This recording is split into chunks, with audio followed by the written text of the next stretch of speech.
Mindy was born on July 16, 1955, in Brooklyn, Kings, New York, to Walter and May Schloss. She was raised in Syracuse, New York, alongside her brother, William Schloss.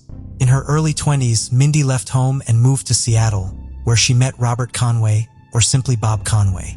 Mindy and Robert got along famously and quickly fell in love. By 1980, the couple had relocated to Alaska. Mindy had long aspired to a career in nursing.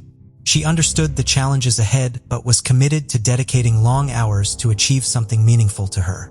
Mindy completed a bachelor's degree in nursing at the University of Alaska Anchorage.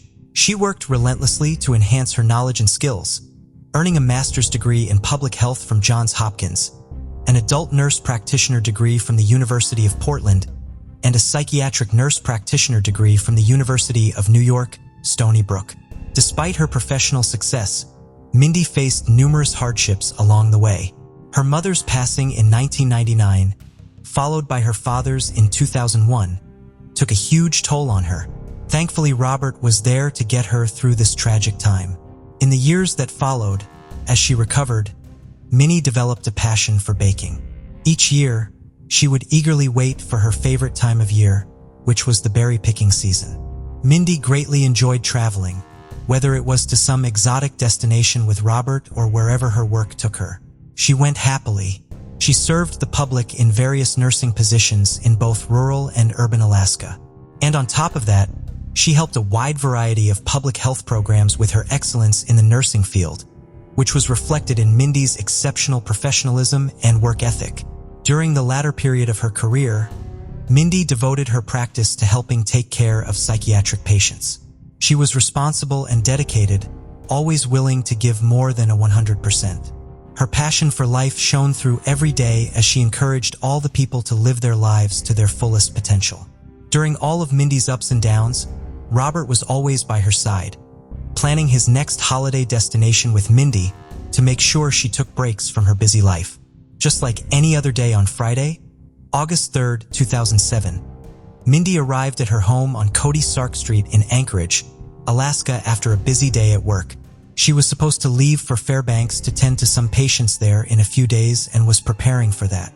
But on Sunday, August 5, 2007, she missed her flight out of Anchorage in all of her appointments in Fairbanks. Jerry Yett, one of Mindy's closest friends, tried to contact Mindy to figure out where she had been, but she never answered any of her calls. Bob, Mindy's boyfriend, also tried contacting Mindy and reached out for help to Jerry after failing multiple times. On August 7, 2007, one day after Mindy had failed to show up for work, Jerry called the Anchorage Police Department and officially reported her friend missing.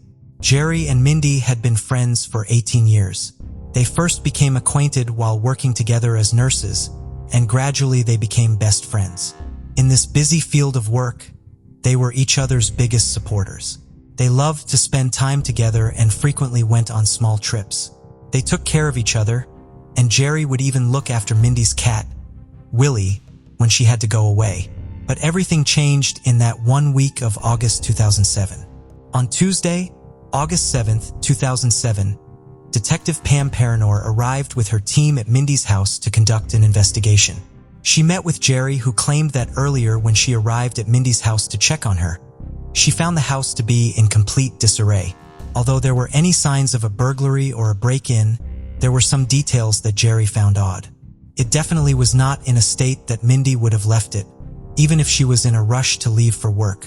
In addition to that, there was an empty bottle of wine, and knowing how restless Mindy's sleep was, the bed seemed to be too perfectly made.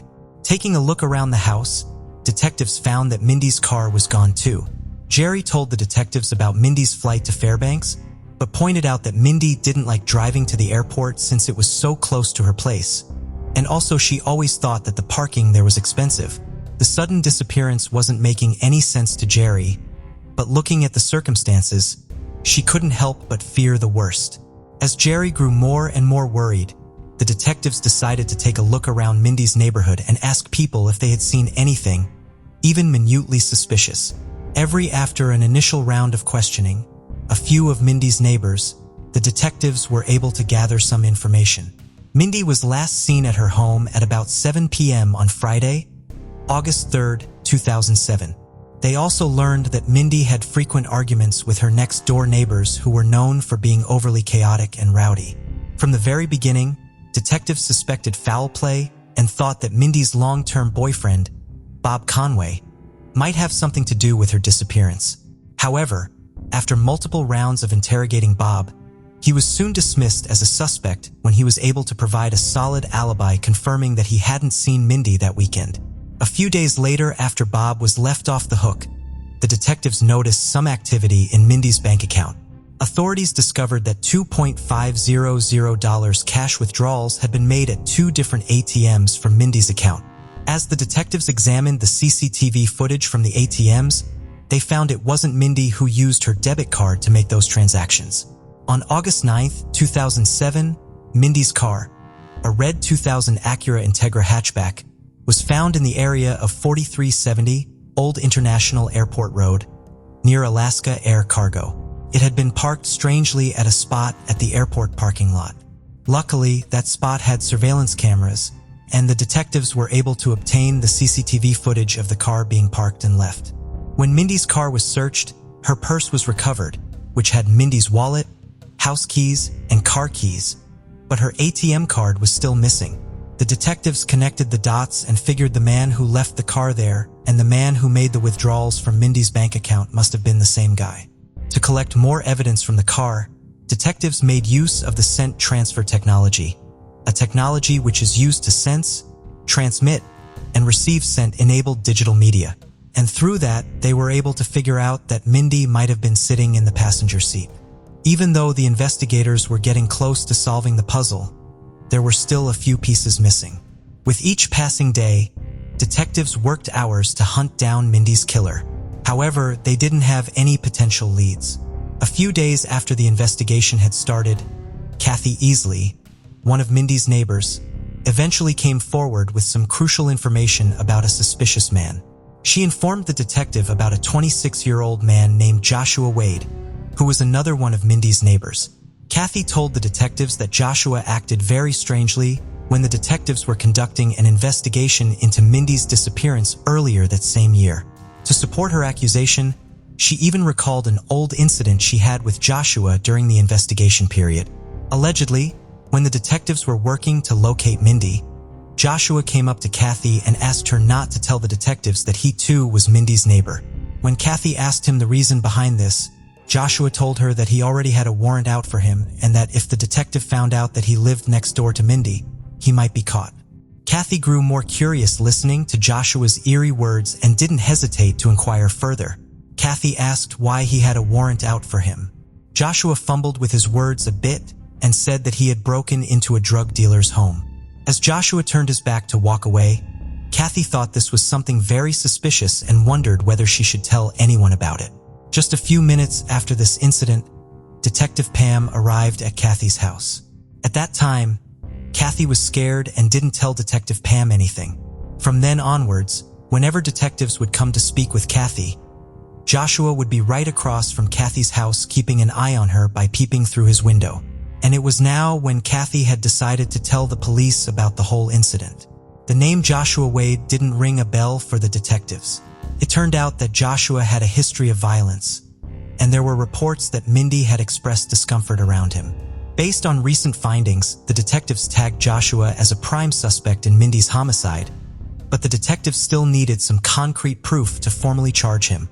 Using the evidence gathered through scent transfer technology, the detectives focused on the scent from the driver's seat in Mindy's car. This was done to isolate the abductor's scent from the passengers. The FBI brought in the dogs to track the abductors, armed with samples of scent which most likely belonged to Mindy's abductor. Tracking dogs were typically used immediately after a crime had taken place, but since there was no evidence in the initial stages of Mindy's case, they were never brought in.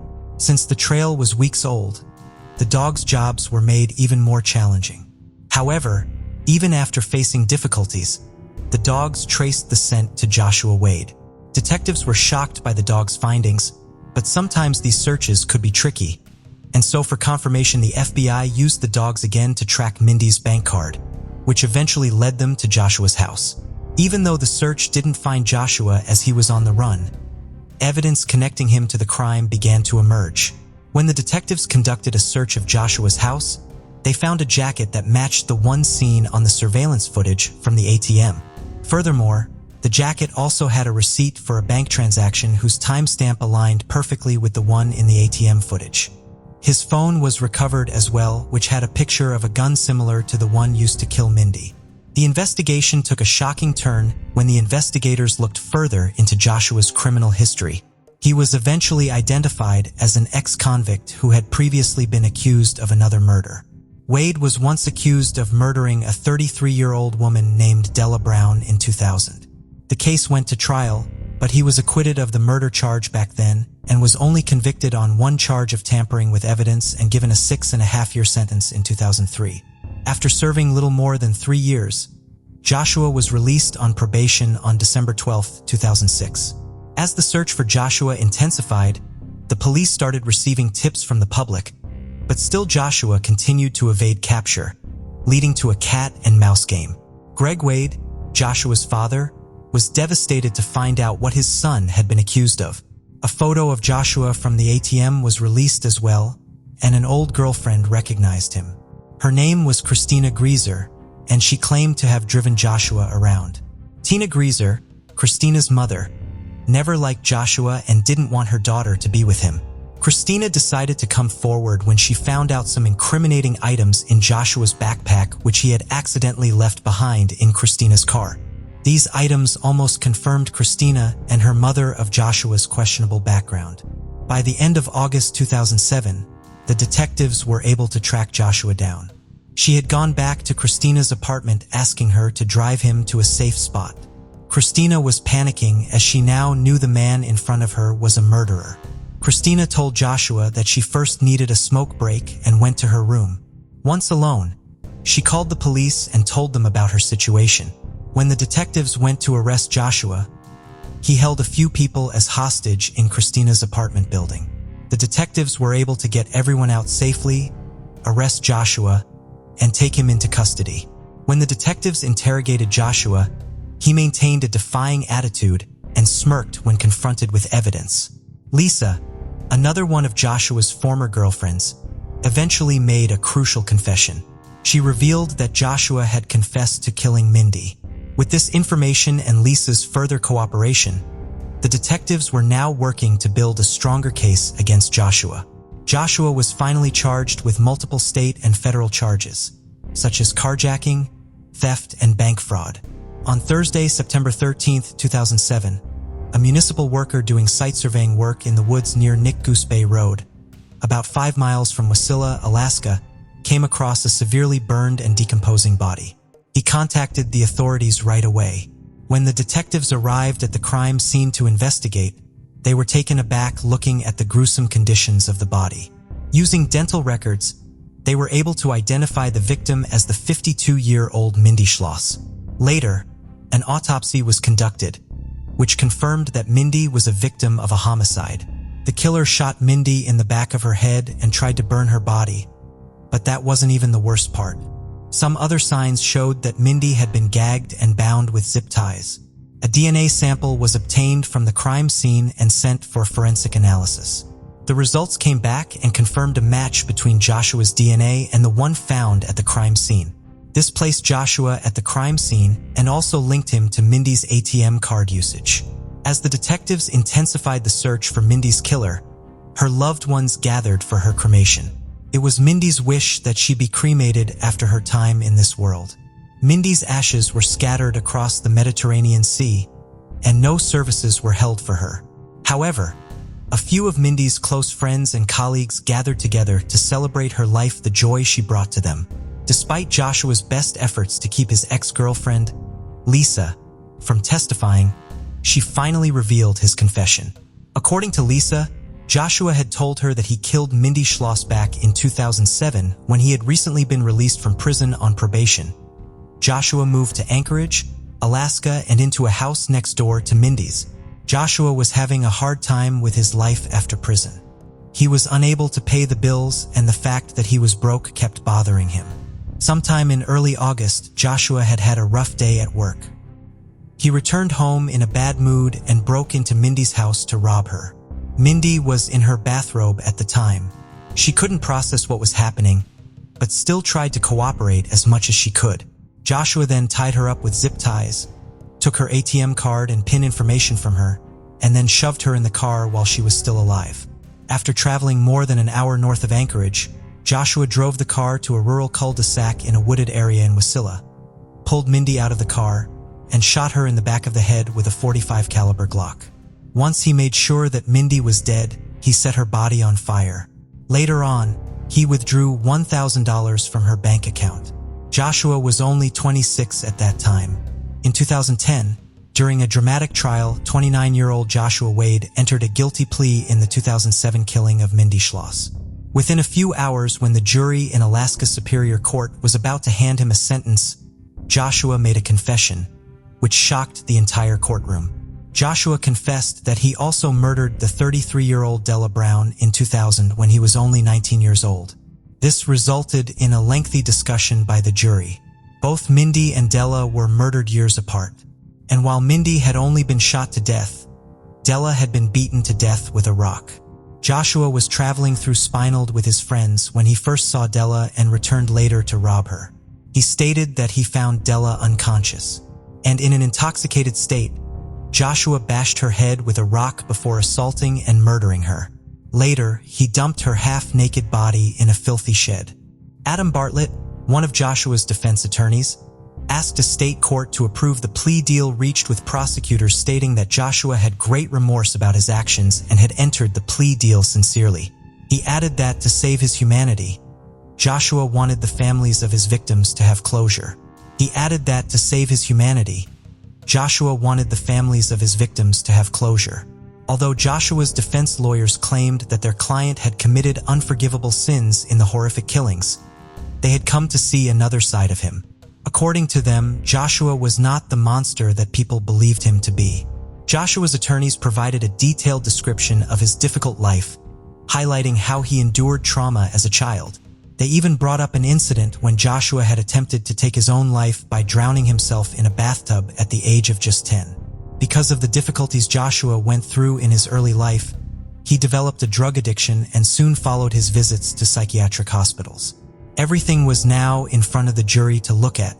After a lengthy discussion, the jury announced the verdict.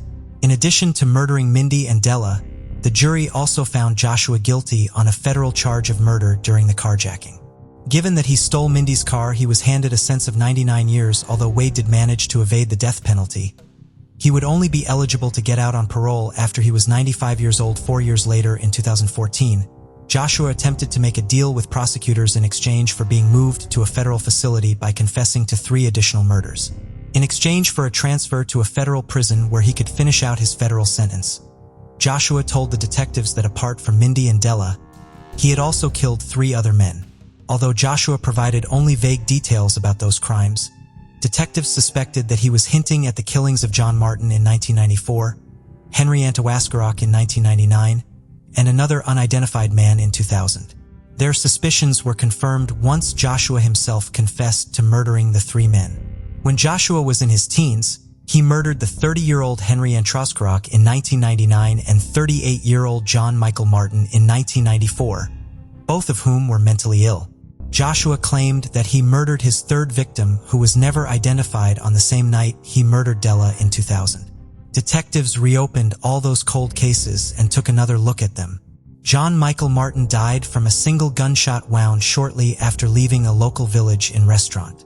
He was discovered by police in May 1994 near a cycling track that followed Northern Lights Boulevard. Martin had been frequently visiting the village inn for at least 5 years. He regularly came in during the day-night to meet his friends for coffee. But one tragic night, John left to walk home sometime around 2:30 a.m., and just 30 minutes later, he was found dead. John's sister claimed that he was jobless and suffered from schizophrenia. John's case remained cold for years after detectives exhausted all leads. In December 1999, Henry Antewaskarok's body was discovered in room number 221 of the Alaska Budget Motel in Fairview by a maintenance worker.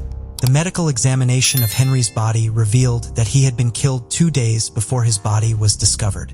Henry was staying at the motel East 4th Avenue in Gamble Street for a while at the time of the murder and was paying a weekly rent of $194. Henry, too, had a mental health issue. Joshua admitted that he killed his fourth victim, an unidentified man, on the same night he murdered Della in 2000. He claimed that the man was present when he killed Della in the spinal shed. Joshua knocked him unconscious, shoved him in the trunk of his car, and drove out to a spot in a valley where he took his clothes off and shot him in the head 2 times with a shotgun. Joshua further added that killing that man didn't really bother him. After making his confessions, 34-year-old Joshua was transferred to a federal penitentiary in Terre Haute, Indiana, after serving the initial years of his lengthy sentence in Spring Creek Correctional Facility in Seward. Joshua's sentence provided some closure for his victims' families. Even though they were long gone, their loved ones were here to witness justice. Mindy's best friend, Jerry Yett, said that Mindy's life was tragically cut short and she would be greatly missed and remembered as a person who was compassionate, kind, and always supportive. Joshua Wade, who is currently in his mid-40s, is serving his lengthy sentence at the United States Penitentiary in Terre Haute, Indiana, USA. There have been no updates on the case of those 3 men that Joshua murdered before killing Mindy and Della. However, authorities stated that the investigation into the cases is still open. Discover the chilling world of secret crime mysteries, where we delve into the most perplexing cold cases and unsolved crimes. Join us as we unravel hidden clues and explore haunting mysteries. Subscribe now and be part of the journey to bring these cases to light. On Friday, October 29, 1993, the students at Eureka Elementary School in Granite Bay, California, enjoyed a day full of Halloween festivities. They went trick-or-treating from classroom to classroom and participated in a fall festival. After the event ended and the students had gone home, 5th grade teacher Sherilyn Hockley stayed behind to clean up. She was observed tidying up popcorn around 4:30 p.m., and the school's janitor noticed her minivan still in the parking lot at 5:30. By the time he checked the lot again around 6, the minivan was no longer there. Sherilyn never arrived home, however, and her boyfriend quickly became concerned. He went to the school to look for her, but did not find her there. He called Sherilyn's family to see if they had heard from her before reporting her missing. It would not be until the day of the holiday she had just been celebrating with her students, Halloween, that Sherilyn would be located. That night, a deputy out on patrol saw Sherilyn's Dodge Caravan minivan pulled off of East Roseville Parkway in a wooded area. The location was less than a mile away from the school where Sherilyn taught and had last been seen. Curiously, it was within view of another school, Oak Hills Elementary. Sherilyn's body was discovered in the vehicle's back seat. She was just 39 years old. At the time of her death, Sherilyn had been going through a period of major change. She'd applied for the position at Eureka Elementary after going through a divorce. She and her ex-husband had been married for 15 years and had 3 children together, 2 daughters and a son. Sherilyn's daughter Heather, who was just 14 years old at the time of her mother's death, would later describe Sherilyn as the best mother ever. Sherilyn was loving and full of life. She and Heather shared a love of Whitney Houston and would blast her music when they were in the car or at home cleaning, singing or lip-syncing along to their favorite songs. Sherilyn's loving nature, which made her such a great mother, also helped her quickly endear herself to her students. Heather was proud of her mother for being hired for the position at Eureka Elementary because so many people had applied for it, and Sherilyn was overjoyed to have been selected for the job. When interviewed even decades later, the students who had been in her class enthusiastically recalled what a great teacher she was. Sherilyn's autopsy found that she had died as the result of ligature strangulation. She was found partially clothed, but tests to determine if she had been sexually assaulted were inconclusive. Authorities believe that she was killed the night she was last seen, 29th. Robbery did not appear to be the motive for the murder, as her purse and several other personal items were still inside the van. Sherilyn's boyfriend and ex-husband were investigated but quickly ruled out as suspects in the case, as were Sherilyn's co-workers at the school. However, investigators do not believe that Sherilyn was killed by a stranger. When the case first started, there was definitely a sense that it was probably somebody who at least knew her, somebody familiar with the area, and to a large extent that remains true today, Placer County Sheriff's Detective Brian Madison stated in 2016. 16. There were reported sightings of an unknown individual sitting in a Volkswagen Beetle at Sherilyn School on October 29th, but following up on that lead did not produce any useful information. Authorities also considered that Sherilyn's murder may have been connected to the unsolved murder of 35-year-old Cindy Warner, who was killed in November of 1991. Like Sherilyn, she had been strangled to death and disappeared in Granite Bay. She had been at her sister's house with her 11-month-old daughter. Her sister and brother-in-law left the home, and when Cindy's husband arrived at the house approximately 45 minutes after they left, Cindy's car, jacket, and shoes were there, but Cindy was not. Her young daughter had been left unattended but unharmed in her high chair. 19 days after she disappeared, Cindy's body was discovered by a quail hunter off of Forest Hill Road, east of Auburn. She was found face down amongst some trees and was wearing only a bra, although tests to see if she had been sexually assaulted came back inconclusive. Unlike Sherilyn, who appears to have been killed the night she went missing, Cindy had been kept alive somewhere for approximately 2 weeks before she was murdered. In 2017, it was reported that Cindy's case was still being investigated by the Placer County Sheriff's Office and that there is a large amount of evidence available in the case. However, the Sheriff's Office is still looking for witnesses who can help them put that evidence into context to move the case forward. Investigators working on Sherilyn's case ultimately concluded, based on the differing circumstances and the different behavioral patterns between the killers in each case, that the two cases were not connected. In 2015, the Placer County Sheriff's Office began a major effort to finally solve Sherilyn's case. They resubmitted numerous pieces of evidence in the case, including the rope they believe Sherilyn was strangled with, to the lab in hopes that advances in technology would provide them with new clues and, potentially, the DNA profile of Sherilyn's killer. While they waited on the results of the new testing, they engaged in less high-tech means of investigation as well, revisiting the scene where Sherilyn's body and her car were found, re-interviewing witnesses, and meticulously going through the thousands of pages of documents that make up Sherilyn's case file. Detective Chris Joyce stated he believed he knew who was responsible for Sherilyn's murder in 2016 and hoped that the new testing would reveal DNA evidence that could conclusively tie that individual to the murder. Unfortunately, the renewed effort and advanced testing ultimately did not identify new evidence that led to an arrest in the case. Investigators still hope that the evidence they do have will help them secure a conviction should they be able to identify the correct suspect. They believe that Sherilyn's killer has already come up in the investigation in some capacity, and they continue to work trying to identify them. A permanent memorial was created for Sherilyn at Eureka Elementary, bearing the names of all the students in her class who had all wanted to ensure that she would never be forgotten. Before we continue, 90% of you haven't subscribed to our channel, so if you like this video, please subscribe. It motivates us to make more content for you. Okay, let's continue. On April 4th, 2001, Michelle and Harold visited Betty's place once more to collect Erica for a family reunion. Betty was hesitant to let the little girl go due to her deep affection for her, and because she had planned for Erica to spend the Easter holiday with her, as Easter was approaching. However, Betty had no choice since Michelle was Erica's biological mother. Betty packed Erica's belongings, including her favorite doll and the new dresses she had bought for Easter, and said her farewells, unaware that it would be the last time she saw her. Harold, who had children from a previous relationship, likely influenced their decision to take the youngest of their children with them to Kansas City, Missouri. Harold brought his 6-month-old daughter, Markeisha Johnson. They chose not to take all their children to Kansas City for various reasons.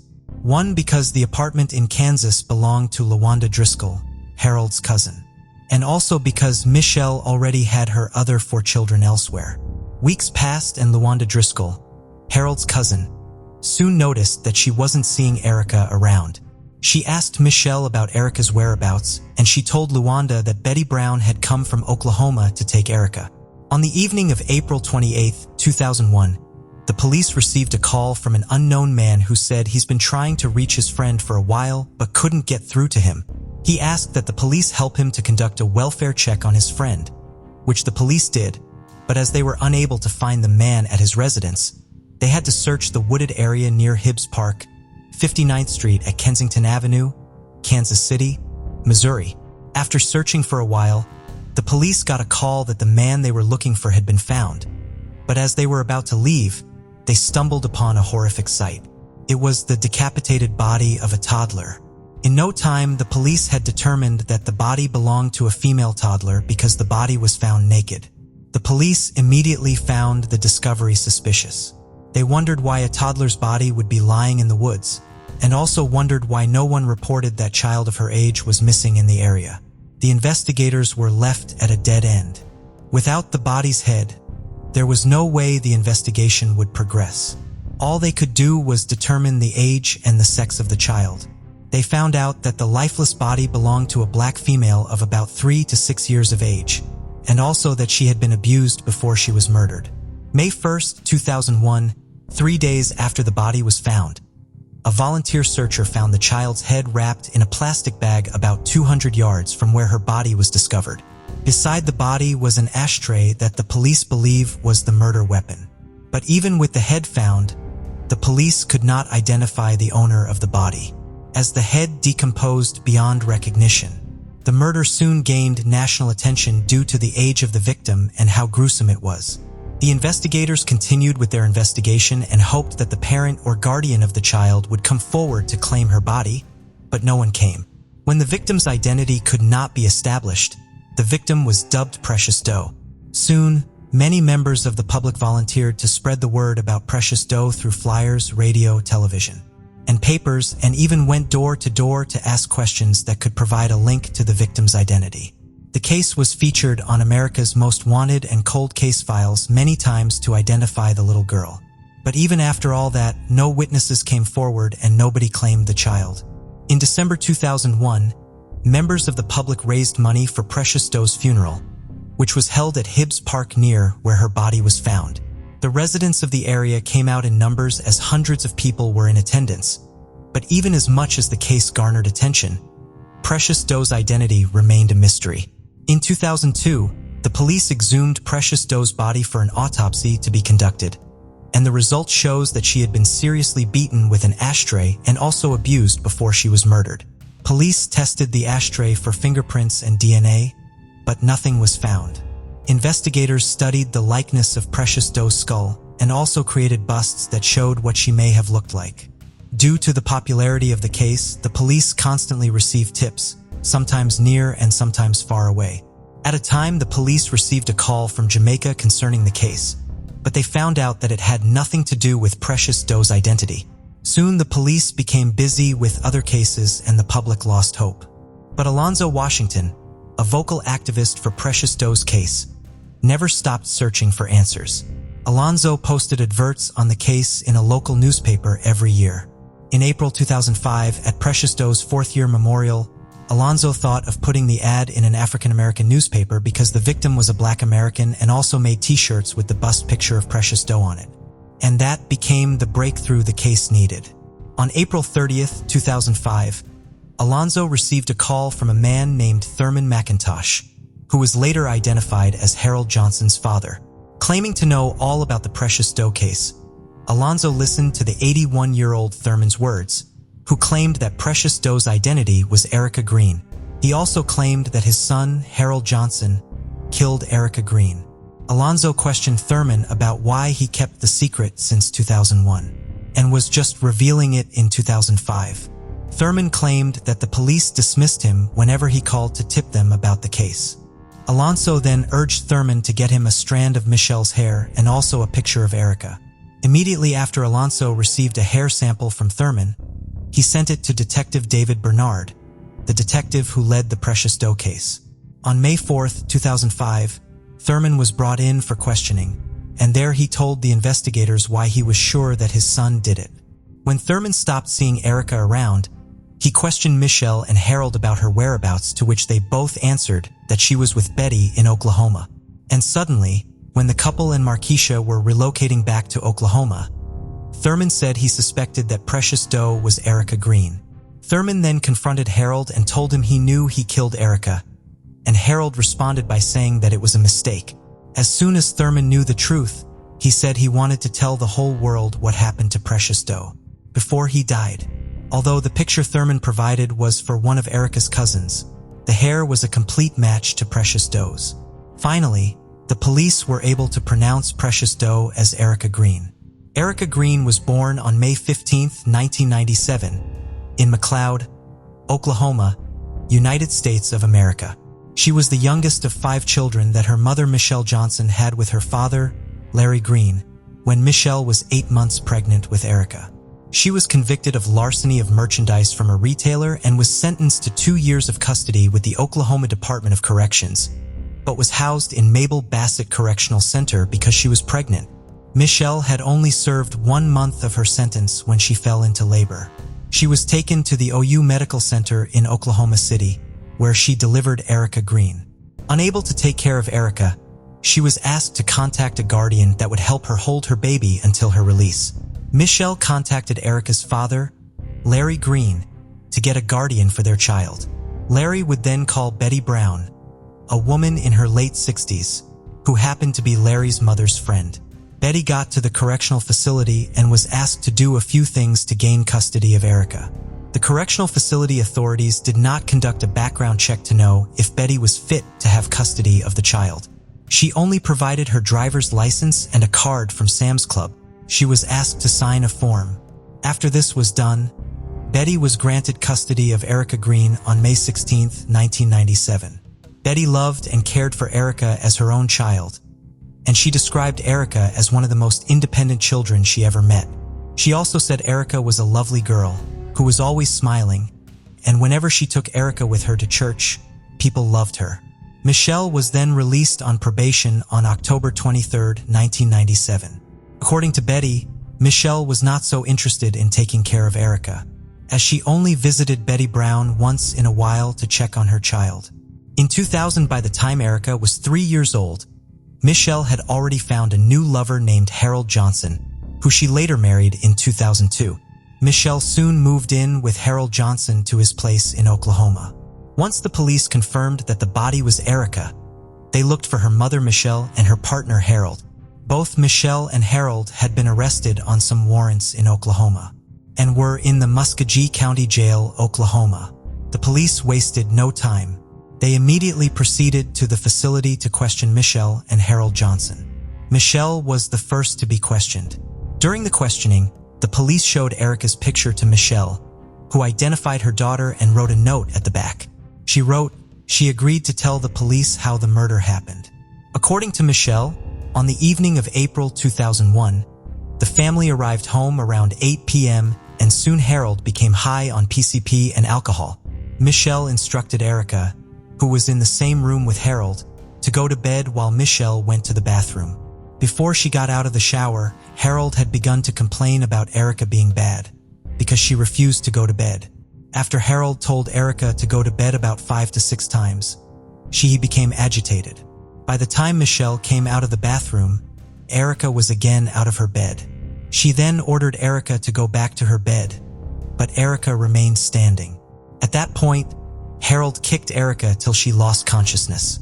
Michelle said she rushed to pick Erica up and placed her in a cold bathtub, but she wouldn't wake up. That was when Michelle knew something serious had happened. After about 15 minutes, Michelle took Erica to the bathroom and laid her on the floor, but Erica remained unconscious and unresponsive. At that point, Michelle and Harold knew that Erica needed medical attention, but the two decided not to seek medical attention because they had outstanding warrants. Michelle agreed not to call an ambulance because she didn't want to go to jail, even though she knew that Erica could die. For about 10 to 14 hours, Erica was still unconscious, and by the following morning she had died. After Erica died, Harold and Michelle hid her body in a baby stroller. According to Michelle, they were both scared and didn't know what to do, so they agreed to dispose of the body eventually. They waited until it got dark to make sure no one saw them, and they both took Erica's body out through the window of the house and went straight to the woods. Harold believed that leaving the body the way it was might eventually lead the police to their home, so he thought of removing the head with hedge clippers and also disfigured the head to make recognition difficult. They wrapped the head in plastic bags and disposed of it in a dumpster at a church they found nearby. But Michelle thought that was not a good idea. She told Harold to take out the head as the smell might alert the church owners. Harold did as his wife suggested and threw the head in a wooded area at Hibbs Park. Harold then removed Erica's clothes from her body and gave them to Michelle, leaving her body in the woods. The two of them returned home and entered the room the same way they got out. No one saw what they did, but Luanda Driscoll would soon notice that Erica was absent. She asked Michelle where she was, and Michelle lied that she was lying in the room as she was sick. After Michelle gave her account of what happened, she asked the police to take her to see Harold. She told Harold that she had already confessed to their crimes and urged him to do the same. Harold became upset at first and begged Michelle to change her statement. But Michelle's mind was already made up, as she also agreed to testify against him in court. Harold later agreed to make an oral statement, where he described the way he killed Erica and removed her head. While he was being questioned, he was also shown Erica's picture, which he took and also wrote a note behind it that reads, "I'm so sorry that this happened, and I hope that you forgive me for what I have done, and I will always love you with my heart and my soul. I will always miss you, Harold Johnson." Charging the criminals in this case brought closure to many people who went all out to bring justice to Erica. In August 2005, the members of the public decided to give Erica a proper burial in her real name. Larry Green, Erica's father, unfortunately was in jail at the time. Kansas City Councilman Alvin Brooks said he and others tried to get Larry Green permission to attend his daughter's burial, but they were unsuccessful, even though Erica's family was not present at her burial. The massive number of people that helped in getting justice for her would make her happy wherever she is. Luanda Driscoll also gave her account of what she knew about the case. She said in the days before Erica's death, Harold had been beating her. Luanda said the last time she heard of Erica was her scream from the bedroom. According to Luanda, Erica cried a lot because she was not used to living with her mother and stepfather, and her tears earned her more beatings from Harold. She also said, Harold would beat Erica for anything and everything, no matter how trivial it is. Luanda mentioned she heard Harold telling Michelle, "You better go take care of your daughter or I'm going to do something bad." About a week later, she heard a loud bang from the bedroom, which she now believes was the kick that left Erica unconscious. While everyone was looking for Precious Doe's identity, Luanda said Michelle also helped hand out flyers to people and even cried at the girls. According to Luanda, Michelle always had a response for anyone that asked questions concerning Erica. On May 5, 2005, Michelle and Harold were charged with the murder of Erica Green, endangering the welfare of a child, abandoning a corpse, and tampering with physical evidence. Michelle was not tried until 2007 when she pleaded guilty to second-degree murder and other related charges and was sentenced to 25 years in prison. As soon as Harold knew that Michelle was going to testify against him, he started saying things that would implicate her. He mentioned that Michelle never cared about Erica in the first place. He said Michelle would sometimes neglect Erica to go and use drugs, but everything he said is not new to the investigators. Harold didn't go to trial until 2008. Although Erica's autopsy listed her cause of death as a closed head injury, which occurs when the head hits an object, it wouldn't have been equal to first-degree murder. But the neurologist testified that Erica may have survived if she had received medical attention in the hours before her death. After a few days of deliberation, the jury found Harold guilty of first-degree murder, endangering the welfare of a child, and abusing a child. In November 2008, Harold was sentenced to life in prison without parole. Harold appealed, claiming still that he isn't the type of person the state said he is. There was back and forth between the defense attorney and the state attorney, with Harold's team claiming that the murder was not premeditated. However, the state believed that Erica's murder was premeditated. During Michelle's confession, she mentioned that on the night of Erica's murder, she told Harold not to order Erica around and that he should only give his orders to Markeisha. The state believed that Michelle's statement annoyed Harold, and at that moment he thought of killing Erica. Also, the autopsy shows that Erica was kicked multiple times, which shows that Harold intentionally continued to kick the little girl, knowing well that she could die. Judge John Torrance believed that Harold showed no remorse by appealing the judgment, claiming the murder was not premeditated. The judge called Harold a textbook sociopath who won't take responsibility for his actions, and therefore ruled out his appeal. The revealing Erica's identity brought closure to those who were all out for her. This sentence scene was one of what brought relief to many people. Everyone that attended the sentencing for Erica was pleased with the judgment given to Harold, but some people wanted Michelle to also get the same sentence. Larry Green, Erica's biological father, also filed a lawsuit against the Oklahoma D.C., questioning the process for determining the custody of babies born to mothers in prison. The Department of Human Services and the Department of Corrections, however, agreed to adopt new will be referred to the Department of Human Services for proper care. Erica Green's case is a reminder that evil resides in the heart of man. While parents are known to cherish their little ones and always protect them, it is appalling and sad to know that some parents would save themselves not thinking about what might happen to their children. A lot of people who know about Erica's case have some things to say about the sentencing. Do you also think that Michelle should have gotten a more severe punishment because she was the biological mother? Let us know in the comments section. On January 6, 1982, Harold E. Bray, the sheriff of Jefferson County, Colorado, was on a United Airlines flight to San Francisco for business. As he gazed out the window while the plane was flying over the mountains west of Denver, he noticed flashes of light, 3 short bursts, followed by 3 long ones, and then 3 short again. Sheriff Bray recognized this as an SOS signal indicating that someone thousands of feet below was in distress. He promptly informed the pilot of his observation. The pilot radioed in Sheriff Bray's report to the Federal Aviation Administration, who in turn diverted 2 other planes in the area to investigate the source of the SOS. A pilot from a Rocky Mountain Airlines flight spotted a truck in the location, and the Clear Creek County Sheriff's Office was notified that there was a motorist trapped on the Guanella Pass. Just before midnight, Dave Montoya, a fire chief in Clear Creek County, was dispatched to the scene.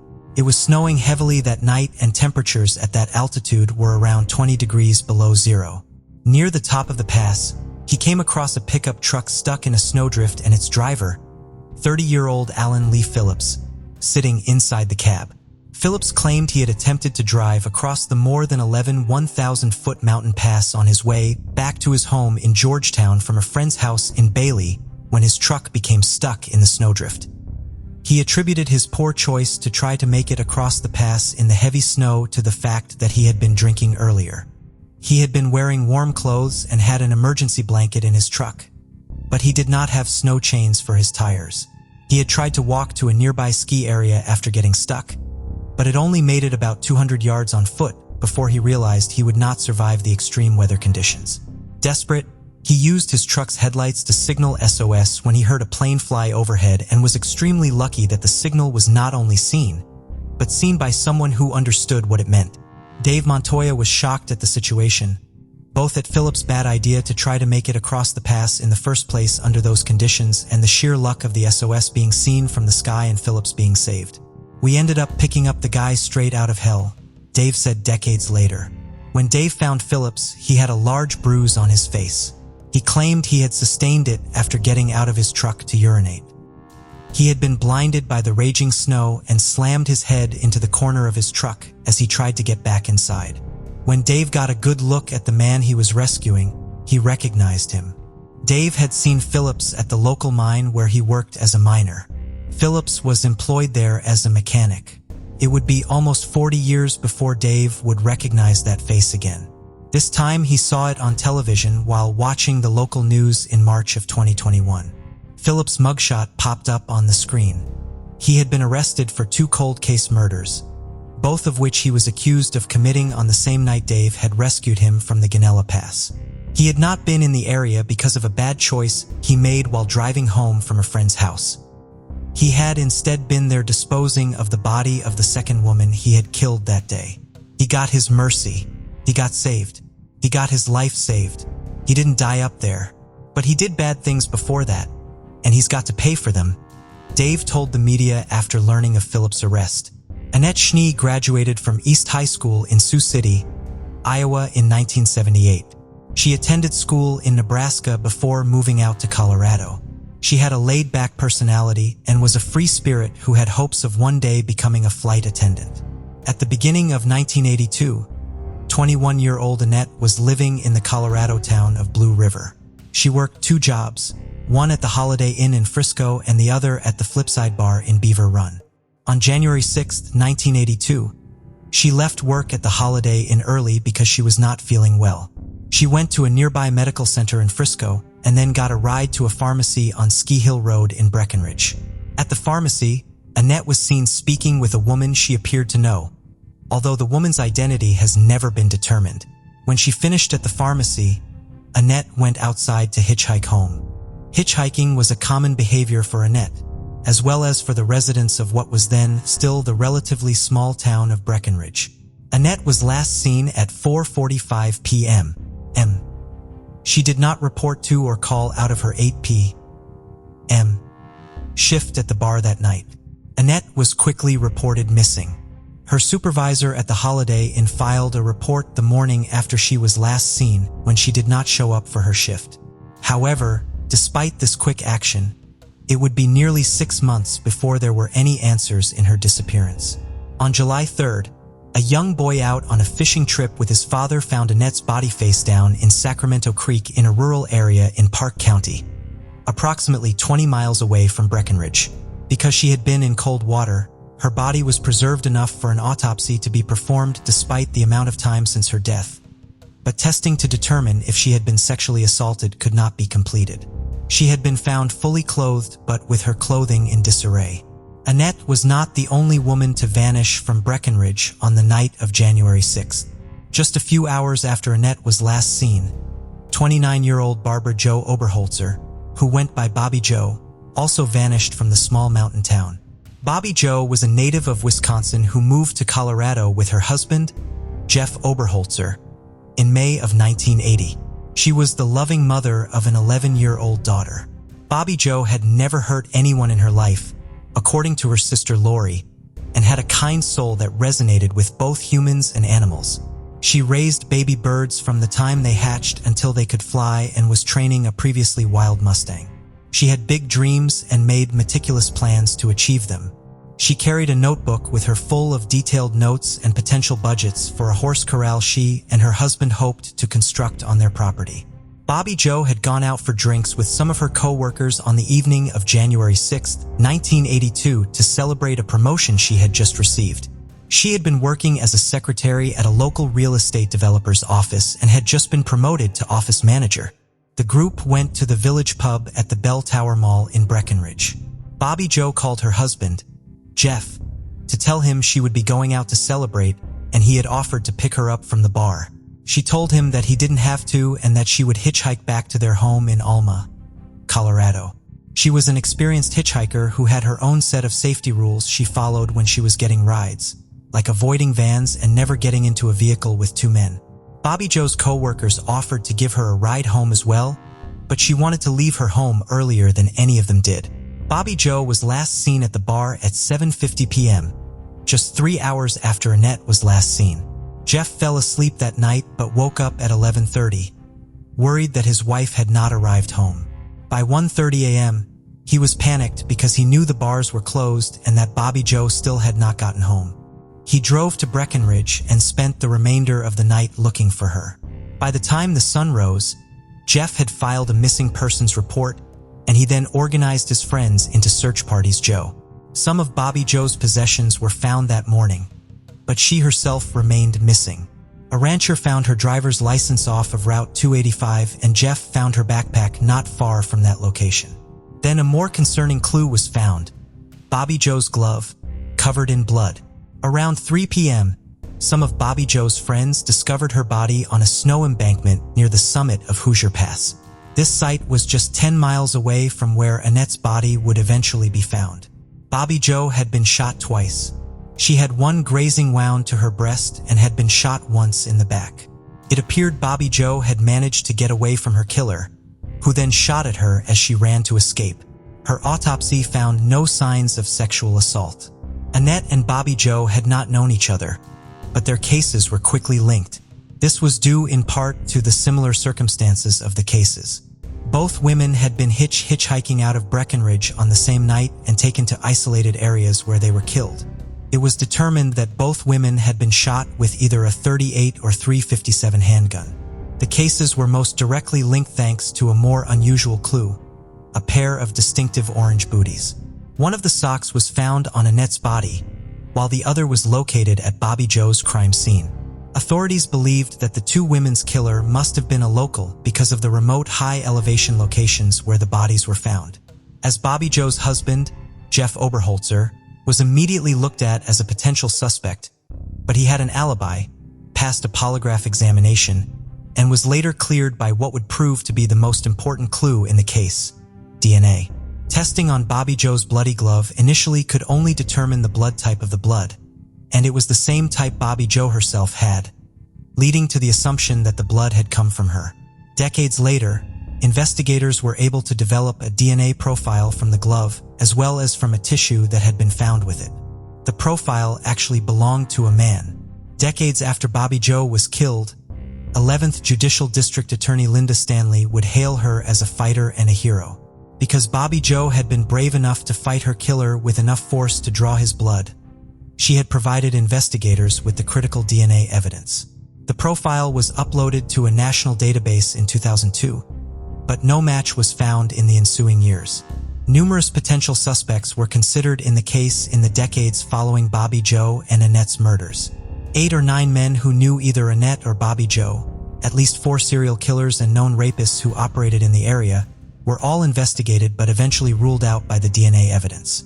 After the case was featured on the television show Unsolved Mysteries, a psychic called in claiming that a man on death row in Idaho was Bobby Joe and Annette's killer, but his DNA was not a match to that from the crime scene either. Investigators Charlie McCormick and Richard Eaton spent decades dedicated to the case.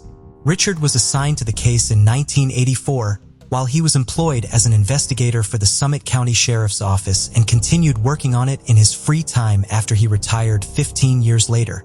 Charlie had moved to Breckenridge in 1976 after retiring as a Denver homicide detective because he had grown tired of such investigations and the stress that they caused. In Breckenridge, he became a private investigator, but took an interest in Annette and Bobby Joe's case.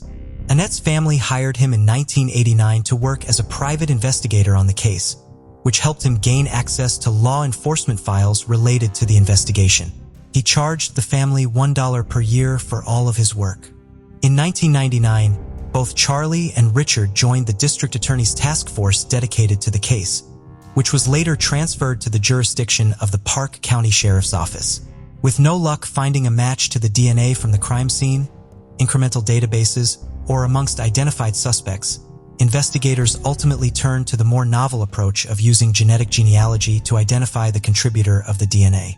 Working with United Data Connect, a Colorado-based genetic genealogy firm co-founded by former prosecutor Mitch Morrissey, investigators identified over 12,000 people who were biologically related to the man whose blood was left on Bobby Joe's glove. Numerous individuals were asked and agreed to provide samples of their DNA to help place the killer in the extensive family tree more accurately. It took over a year's worth of work, but genealogists were able to eventually narrow down the pool of potential suspects and identify Alan Phillips as a likely match to the DNA from the blood on the glove. Investigators surveilled Phillips for several weeks in hopes of surreptitiously collecting a sample of his DNA so they could compare it to the DNA from the crime scene. One day in February of 2021, they witnessed him purchase fast food and take his trash in with him to the post office. He left the post office without the trash, and the investigators collected it from the trash can. DNA was extracted from the saliva on a napkin left with the trash and found to be a match to the DNA from the blood found on Bobby Joe's glove. On February 24, 2021, the now 70-year-old Alan Lee Phillips was arrested and charged with 2 counts each of first-degree kidnapping, first-degree assault, and first-degree murder in connection to Annette and Bobby Joe's murders. He was taken into custody without incident after being arrested during a traffic stop. By this time, he was semi-retired and had 3 children from a marriage that had ended in divorce. He had remained in the area following Bobby Joe and Annette's murders and was a longtime resident of Dumont, Colorado. Following Phillips' arrest, Jeff Oberholzer released a statement that concluded by saying, "I cannot thank enough all who never gave up the search for the truth. They are, without doubt, extremely dedicated and extraordinary individuals. Phillips is finally in the hands of the judicial system. May justice be served."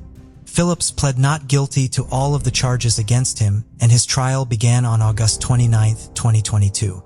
On September 15, 2022, after 4 hours of deliberation, a jury found Phillips guilty of all 8 charges he was facing. Phillips' identification and conviction inspired complex emotions for Annette and Bobby Joe's surviving relatives. Annette's older brother Russell, who attended the trial along with Annette's 2 sisters, was glad that his mother had lived to see her daughter's killer convicted, as she had long feared that she would not be able to do so. He was also grateful to all of the individuals who had spent so much time dedicated to his sister's case and had ultimately identified Phillips. However, he is hesitant to say that Phillips' conviction makes him happy. He had a stone face. He didn't move. No expression. No remorse. "That's one of the things I'm not happy about. No details. No motive," Russell said of Phillips' reaction in the courtroom to his conviction. "I want to know what fear my sister felt, the pain she felt, and I wish that he would endure that himself." Bobby Joe's sister, Lori, was unable to travel to Colorado for the trial, but stated that the emotion she felt after learning of Phillips' conviction was between relief and satisfaction of finally knowing that he had been convicted on all counts. "It was a very emotional thing to hear." Phillips is due in court for his sentencing on November 7, 2022. He faces life in prison. Lillian DeCloe was born in 1905. Throughout her life, she devoted herself to helping others, particularly through her roles as a nurse and teacher. Known for her kindness, patience, and caring nature, Lillian was cherished by everyone she encountered, including her students, patients, co-workers, and neighbors. Among those who loved her was her niece, June Nicholas. In her younger years, Lillian played a significant role in caring for and educating June, along with her siblings and cousins. As Lillian aged and began to experience memory loss and other age-related illnesses, June took on the responsibility of caring for her. Lillian eventually moved to Pompano Beach, Florida, to spend her later years in tranquility. At 89, Lillian DeCloe was widely regarded as a model of a life well lived, having dedicated her career to serving her community as both a teacher and a nurse. She spent her retirement in her yellow brick home at 1550 Northwest 7th Avenue, Pompano Beach, leading a quiet and uneventful life until a violent intruder shattered her peace by entering through her bedroom window. April 29, 1994 was a Saturday like any other for Lillian DeCloe. She spent the day relaxing in her pink and white checkered nightgown, expecting a visit from her niece June later that evening. June had begun caring for her Aunt Lillian as she aged, and she would frequently visit Lillian to check on her and help with chores, keep track of medication, or keep her company. Around 6 p.m. on that fateful day, June arrived at Lillian's home as usual to check up on her and drop off some groceries she had gotten for her. When she entered the house, she couldn't find Lillian in the living room, so June called out asking where she was. June checked the first bedroom where Lillian usually took her naps, but still couldn't find her. Feeling slightly alarmed, June went down the hallway and looked into the bedroom on the right. There, lying on the floor, was her Aunt Lillian, who from all appearances was dead. June screamed and ran back up the hall to call 911. 2 officers from the Pompano Beach Police Department responded to June's 911 call, their minds racing with questions. It was not every day you heard of an 89-year-old woman getting murdered in her own house, so it seemed like a strange call. Upon arriving at the scene at 1550 Northwest 7th Avenue, the officers confirmed that Lillian was dead, lying on the floor beside a toppled floor lamp and a telephone with a cord pulled out. Lillian had wounds and bruises all over her face and body that indicated she had been beaten. There were bloody towels and other pieces of clothing littered around the room. The officers also noticed a broken window in the room where Lillian's body was found, where Lillian's attackers had likely entered from. The house had been ransacked, and the several broken pieces of furniture strewn across the room indicated that there had likely been a vicious struggle as Lillian fought for her life. Lillian's body was in such a shocking state that at first glance, It seemed to be a crime of passion. Lillian had contusions all over her body. Her ribs, nose, and wrist were fractured. She also had bruising around her genitals that suggested that she had been assaulted before being killed. The bruises on her neck also meant she had been strangled. The Broward Medical Examiner's office would conduct an autopsy on Lillian and conclude that she had died from asphyxiation and also suffered a blow to the head. The telephone with the court pulled out, found next to Lillian's body, was what the attacker used to strangle her. However, there was no indication that Lillian was specifically targeted by her attacker, meaning the crime was likely not of passion. Lillian was generally beloved in her community, so she had no enemies. According to Lieutenant Earl Flewellen from the Pompano Beach Police Department, the scene of the crime and the general state of the house indicated that the case was likely that of a burglary gone wrong, but that did not make sense to Lillian's family members who knew that Lillian lived alone and did not have any money worth losing her life for. June recalled that Lillian did not have more than $50 at the house at the time of the incident. After searching the house, the only item that appeared to be missing was a gold wedding band.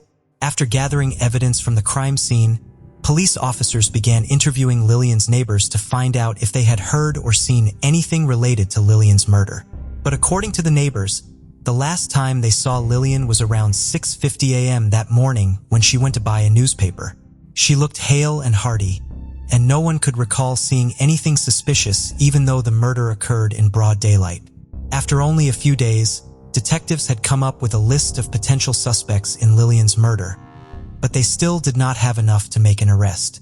To motivate people to try and remember anything they could have seen or heard that could help with the investigation, the police put out a $1,000 reward for information leading to the arrest of Lillian's murderer.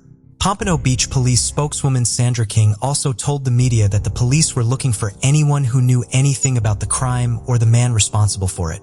In an interview with the Sun-Sentinel, King said, "At this point, we are urging anyone who saw anything to call us. Some kind of human monster is walking around freely with the blood of a harmless 89-year-old woman on their hands." But despite this promising progress the investigation made in the first few weeks, all the leads soon dried up and the case grew cold. Meanwhile, June Nicholas was grieving the loss of her beloved Aunt Lillian. She had to take a whole year off of work because it was just so hard to move on without her aunt and without knowing what happened or who hurt her in that manner. The grief got so heavy that she had to ask someone else to take care of her kids for a few months because she was hurting too much to care for them. She couldn't watch the image of Lillian lying lifeless on the floor away from her mind, no matter how hard she tried. As if this wasn't bad enough, the case went cold, dashing all her hopes of discovering what had really happened to Lillian. For the next 10 years, there were no new updates in the Declot case and it was shelved and forgotten about. But by 1999, the Broward Sheriff's Office had begun providing law enforcement services to Pompano Beach. This included taking over all of Pompano Beach's cold cases. By 2004, one of the cold cases that the Broward Sheriff's Office detectives reopened was the 1994 homicide of Lillian DeClough. Detective David Towsley with the Broward Sheriff's Office headed the investigation with the help from other detectives from the unit. They reviewed old case files, DNA databases, and re-examined evidence collected from the crime scene almost 30 years earlier.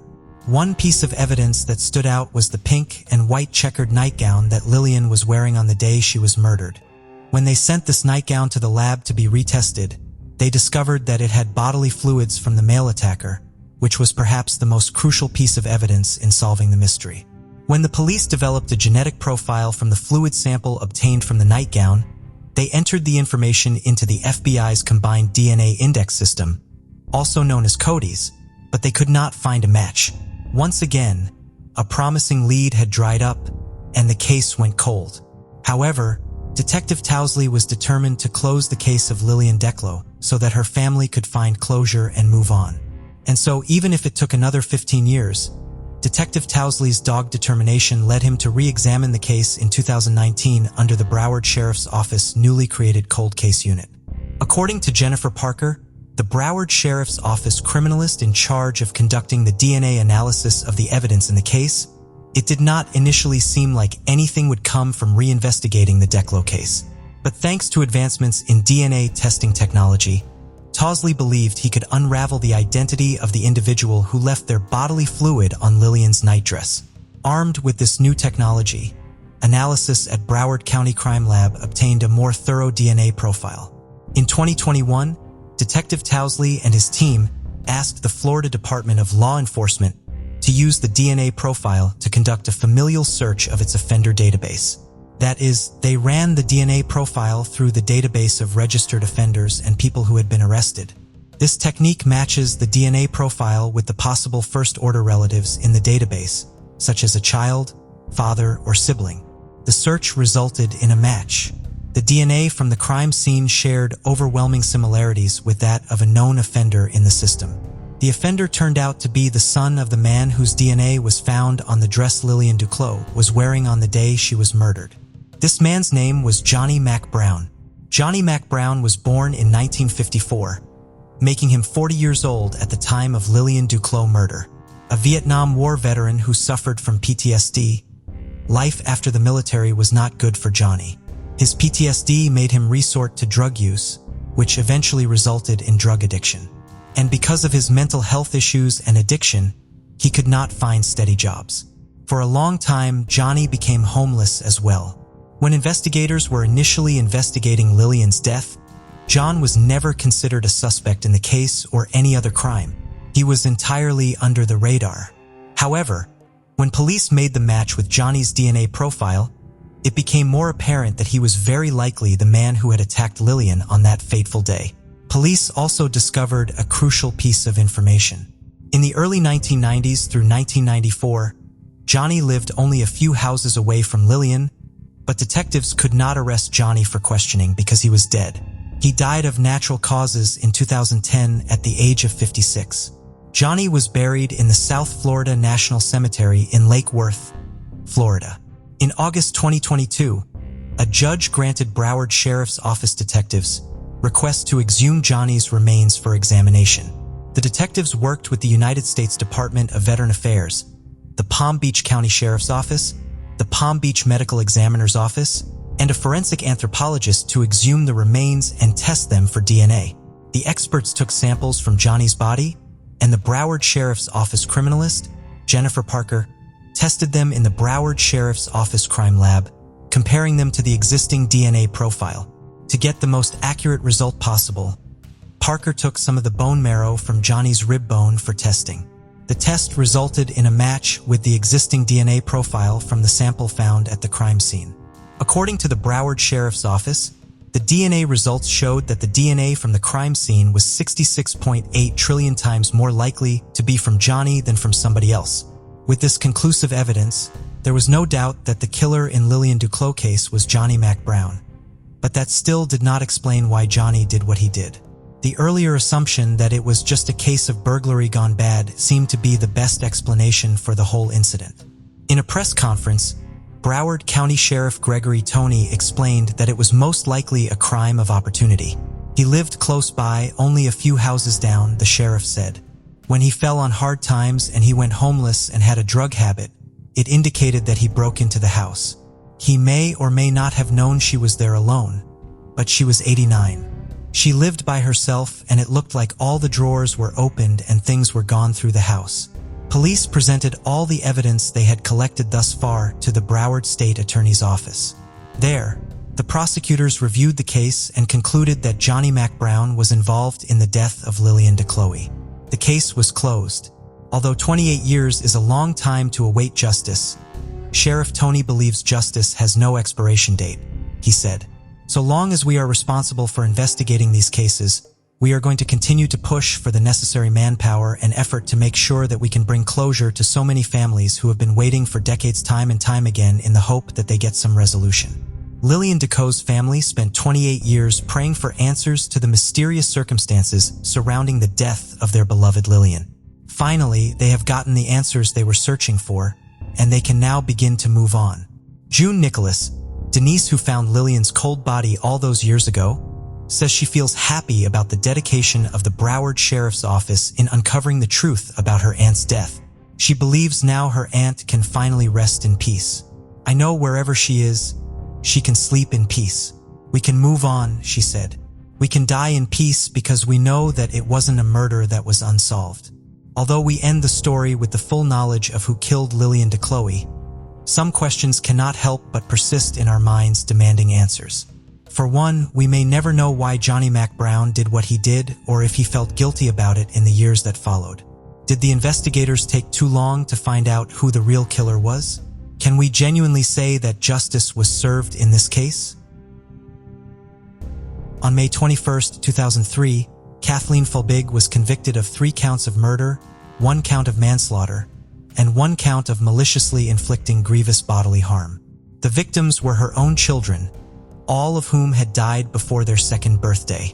She was found guilty of murdering her son Patrick and her daughters Sarah and Laura, and of manslaughter in the death of her oldest son, Caleb. Following her conviction, the media labeled her as Australia's worst female serial killer and considered her the country's most hated woman. Prosecutors at her trial claimed she had smothered all 4 children, despite the lack of forensic evidence to support this claim. Folbigg has consistently maintained her innocence, asserting that she did not kill her children.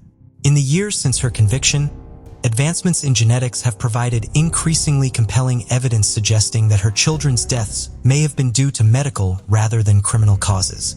Currently, courts in New South Wales are grappling with whether Kathleen Folbigg's children were killed by her hand or if their deaths, along with her subsequent convictions, were part of a series of tragedies in a life long plagued by heartache and hardship. Kathleen was born on June 14, 1967 to Kathleen Donovan and Thomas Britton. Her life was difficult and unstable from the start. Both of her parents liked to drink, and her father had violent tendencies. Her mother left home one day after a particularly bad argument with Thomas, leaving their daughter with him. A few weeks later, on January 8, 1969, a drunken Thomas encountered his wife on the street and angrily demanded that she return home. She refused. Thomas then stabbed the elder Kathleen 24 times with a 10-inch knife. He held her in his arms and kissed her face while waiting for authorities to arrive. Kathleen did not survive her injuries, and Thomas was sentenced to 15 years in prison. He was subsequently deported to England. Baby Kathleen was just 18 months old at the time of her mother's death. She was at first taken in by her mother's sister and her husband, but they quickly reported behavioral problems in the little girl. She was reportedly aggressive, preoccupied with her genitals, and uninterested in learning hygiene or proper manners. A medical officer who assessed her at a child health center found that Kathleen had likely been abused by her father since infancy. Kathleen's behavior put strain on her aunt's marriage, and the aunt told authorities in June of 1970 that she could no longer provide care for the child. During a psychological and education assessment after she was removed from her aunt's home, Kathleen was described as a very disturbed little girl and found to have an IQ of just 77. Kathleen was placed in a foster home in the town of Newcastle, and the new environment seemed to help with her behavior and development. By the time she reached grade 2, her IQ was measured at 100, and she demonstrated good behavior and attendance at school. Behavioral problems would still arise over the years, with Kathleen being described as inattentive, disruptive, and defiant in grade 5. Kathleen left school 6 months before finishing grade 12, but not for academic reasons. She has stated that around this time, her relationship with her foster mother completely deteriorated. According to Kathleen, this resulted from ongoing issues they had. She has described her foster mother as unpredictable and controlling, which resulted in Kathleen never having many friends and being physically disciplined when she did not meet her foster mother's strict standards for her numerous household chores. Kathleen left home when she left school and moved in with a friend. One weekend soon after, she met the man who would become her husband while out dancing at a nightclub. Craig Folbigg was 6 years Kathleen's senior and worked as a forklift operator. Kathleen immediately found him charming and viewed him as a knight in shining armor who could give her support and love in her largely chaotic life. Kathleen married Craig in 1987 at the age of 18. Both Kathleen and Craig looked forward to having a family as an obvious next step. Craig came from a family of 8 children and was still processing the death of his own mother, who had died when he was just 15, and Kathleen had lacked a stable family life of her own growing up, so having children was important to both of them for their own reasons. When Kathleen became pregnant for the first time, She was very protective of her unborn child. She made improvements to her diet and made her husband go outside to smoke so that she would not be breathing in so much of the secondhand smoke. Kathleen had an easy pregnancy but a difficult delivery, which required the use of forceps. She was unable to hold her baby for a few hours but stated that she felt complete with her husband and her child as soon as she did get to hold him. Caleb Gibson Fulbeg was born on February 1st, 1989. He was full-term and born at a healthy weight. Kathleen woke up around 1 a.m. on February 20th to feed Caleb and then went back to bed. When she woke up to use the bathroom 2 hours later, she went in to check on the baby while she was awake. She found that he wasn't breathing. She screamed for her husband and Craig performed CPR on Caleb while Kathleen called an ambulance. Paramedics were unable to resuscitate the baby. Caleb was just 19 days old when he passed away. His cause of death was found to be sudden infant death syndrome, or SIDS. Kathleen and Craig were devastated by their son's death, but decided to try for another baby towards the end of 1989. Kathleen soon became pregnant. Her second pregnancy was obviously far more stressful, and Kathleen and Craig purchased all new bedding and made home improvements they believed would help reduce the risk of SIDS for their second child. Patrick Allen Fulbig was born on June 3, 1990. In light of his brother's death, he underwent a variety of tests when he was a week and a half old, including a sleep study, an ECG, and a barium test to check for reflux, all of which had normal results. On October 18, 1990, when he was 4.5 months old, Patrick experienced what medical experts classified as an apparent life-threatening event. Patrick had been coughing, so Kathleen went to comfort him and he went back to sleep. When she went to check on him at 4:30 a.m., Patrick was not breathing and had turned blue. He was rushed to the hospital and resuscitated. However, the brain damage the incident caused left him partially blind and suffering from seizures, which meant that he required constant supervision. Kathleen had planned to go back to work, but Craig took on a more demanding job so that she could stay home and provide Patrick with the constant care he now required. Patrick was taken to the hospital 4 more times in November-December of 1990 after suffering subsequent seizures. Patrick passed away on February 13, 1991, while Craig was at work. His cause of death was found to be asphyxia due to airway obstruction as a result of a seizure. Kathleen became depressed and preoccupied with what external factors she had failed to address that could have saved Patrick. She and Craig coped by making several major life changes, including selling the house where both their sons had died, moving to a new town, and starting new jobs. Kathleen became pregnant again and fixated on limiting her food intake and becoming as physically fit as possible for her baby. Sarah Kathleen Fulbig was born on October 14, 1993, and had a normal sleep study at 3 weeks old. Kathleen and Craig put her crib in their bedroom so that they could keep a closer eye on her as she slept. Tragically, Sarah still passed away on August 30, 1991, at 10.5 months old. During one of her checks on Sarah, Kathleen had found her blue and not breathing. Sarah's death certificate listed her cause of death as SIDS. While the death of each of their children had left both Kathleen and Craig understandably depressed, following Sarah's death, their relationship almost fell apart due to each other's poor mental states. They again sold their house and moved, this time to be closer to Craig's family.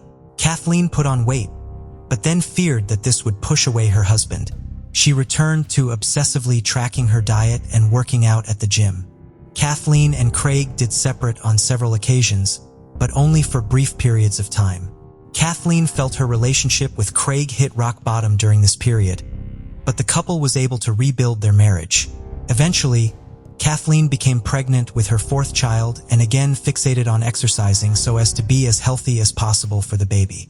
Laura Elizabeth Fulbig was born on August 7, 1997, and soon underwent extensive medical examinations.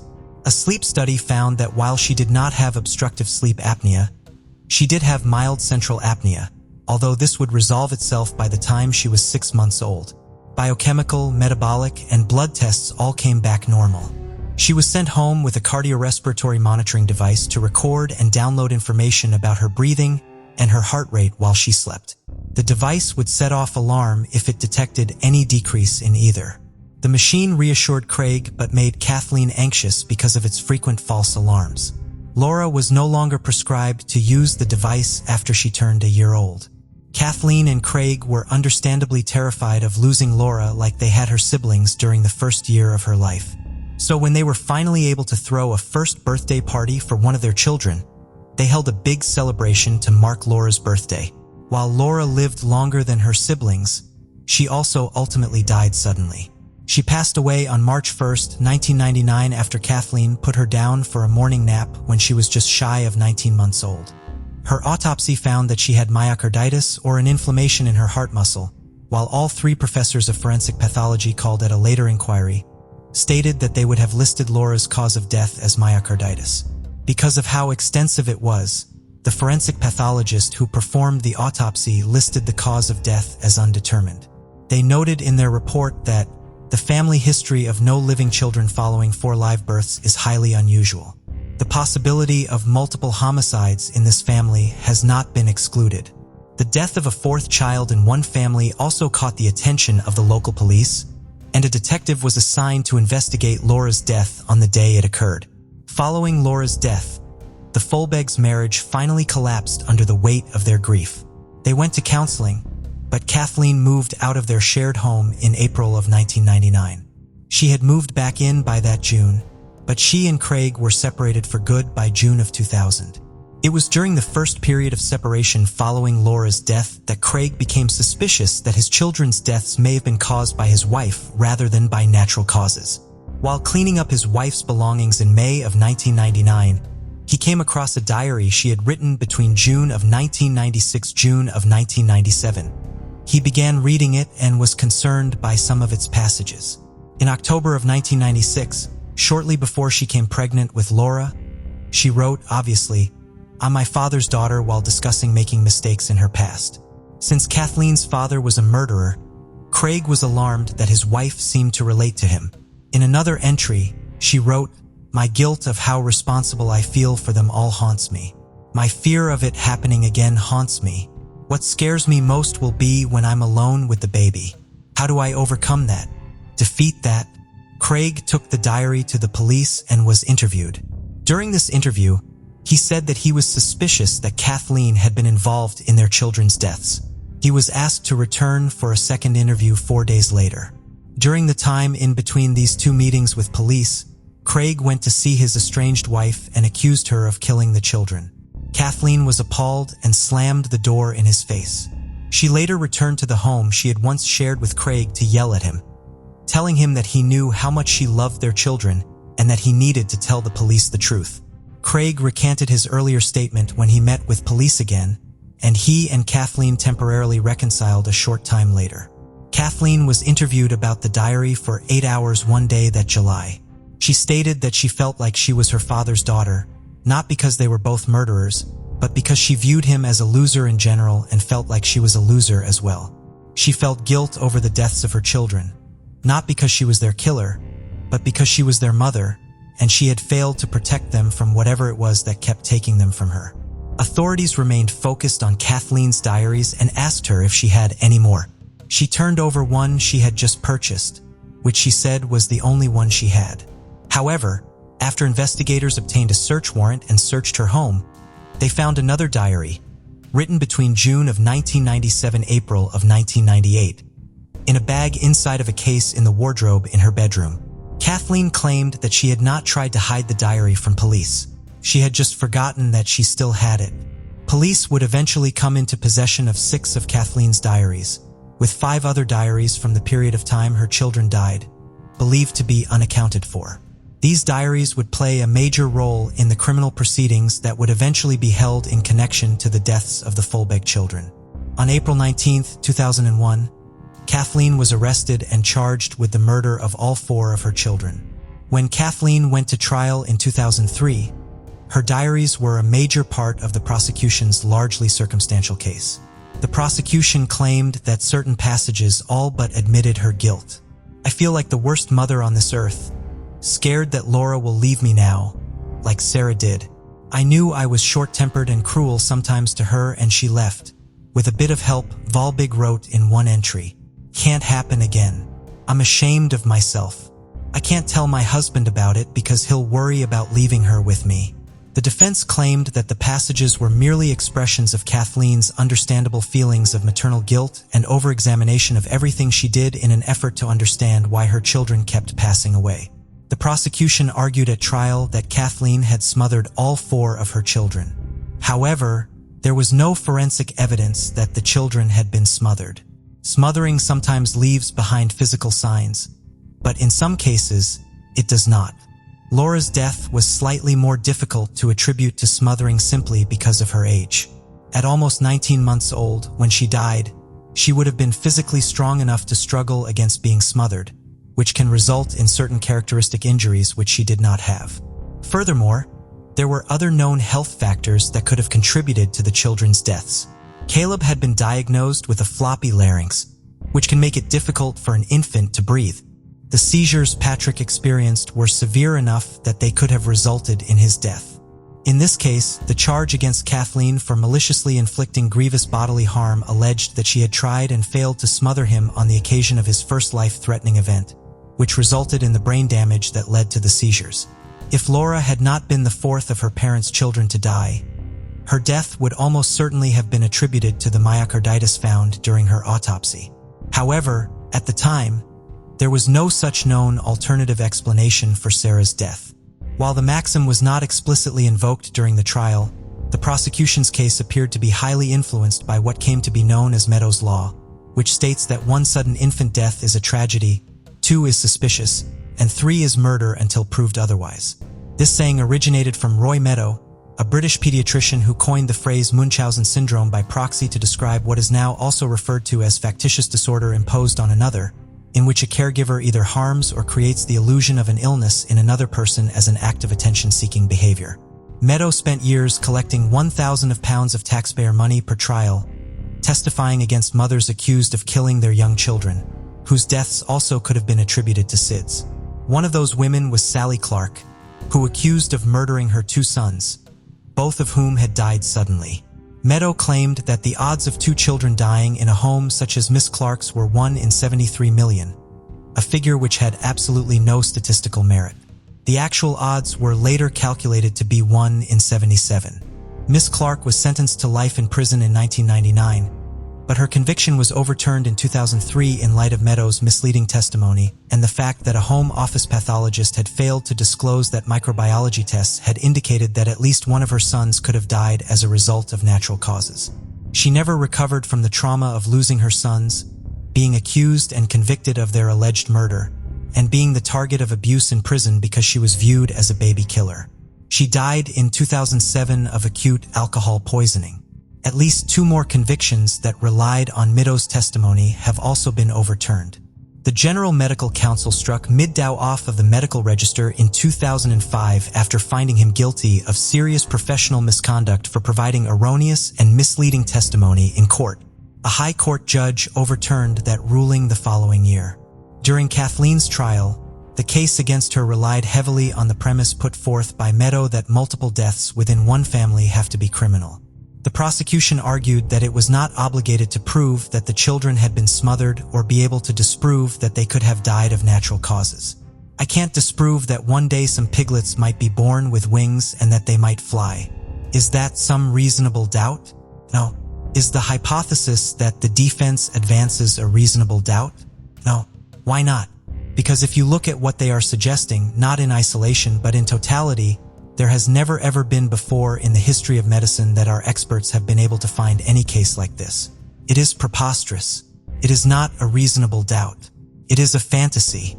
And, of course, the Crown does not have to disprove a fanciful idea, the prosecutor said during closing statements.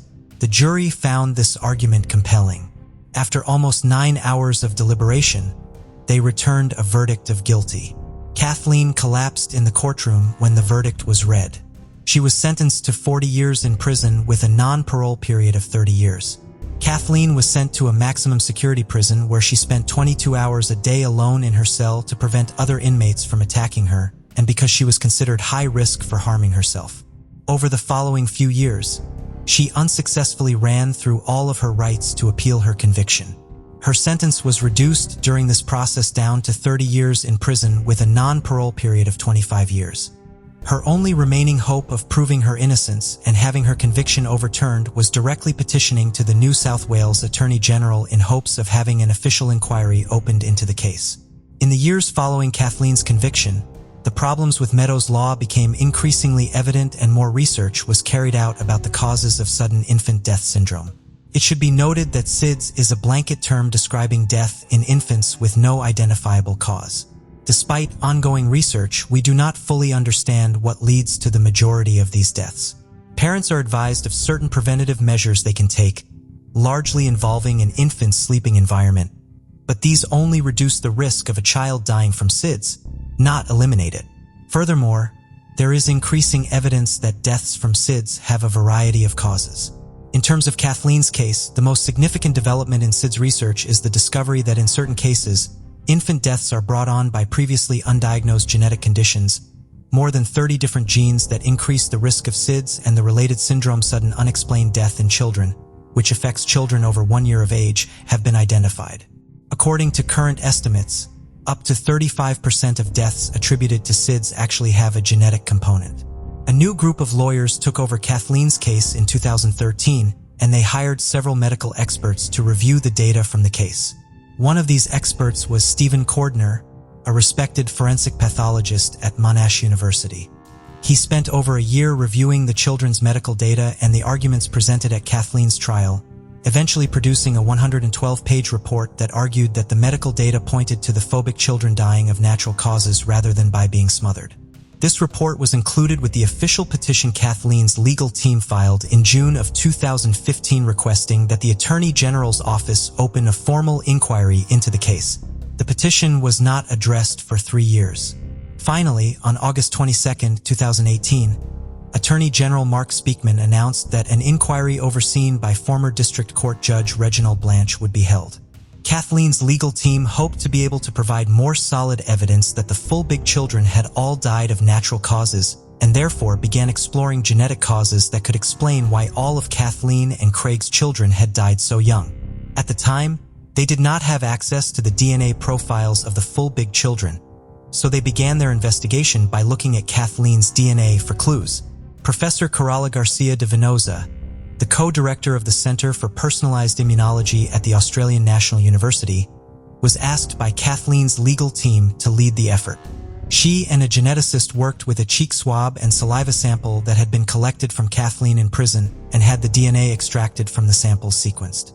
When they sat down to study the resulting DNA data, they noticed something that could potentially be of vital importance in the case. Kathleen had a mutation in her COM2 gene. The 3 COM genes relate to the production of calmodulin in the body. Calmodulin plays a role in how calcium is transported into and out of cells, including cells in the heart. As such, one of its functions involves regulating the contractions and expansions of the muscles in the heart. Mutations in these genes can result in severe inherited cardiac arrhythmias. Variants in COM genes were known causes of SIDS, as they could result in severe cardiac problems and sudden death in infants and young children.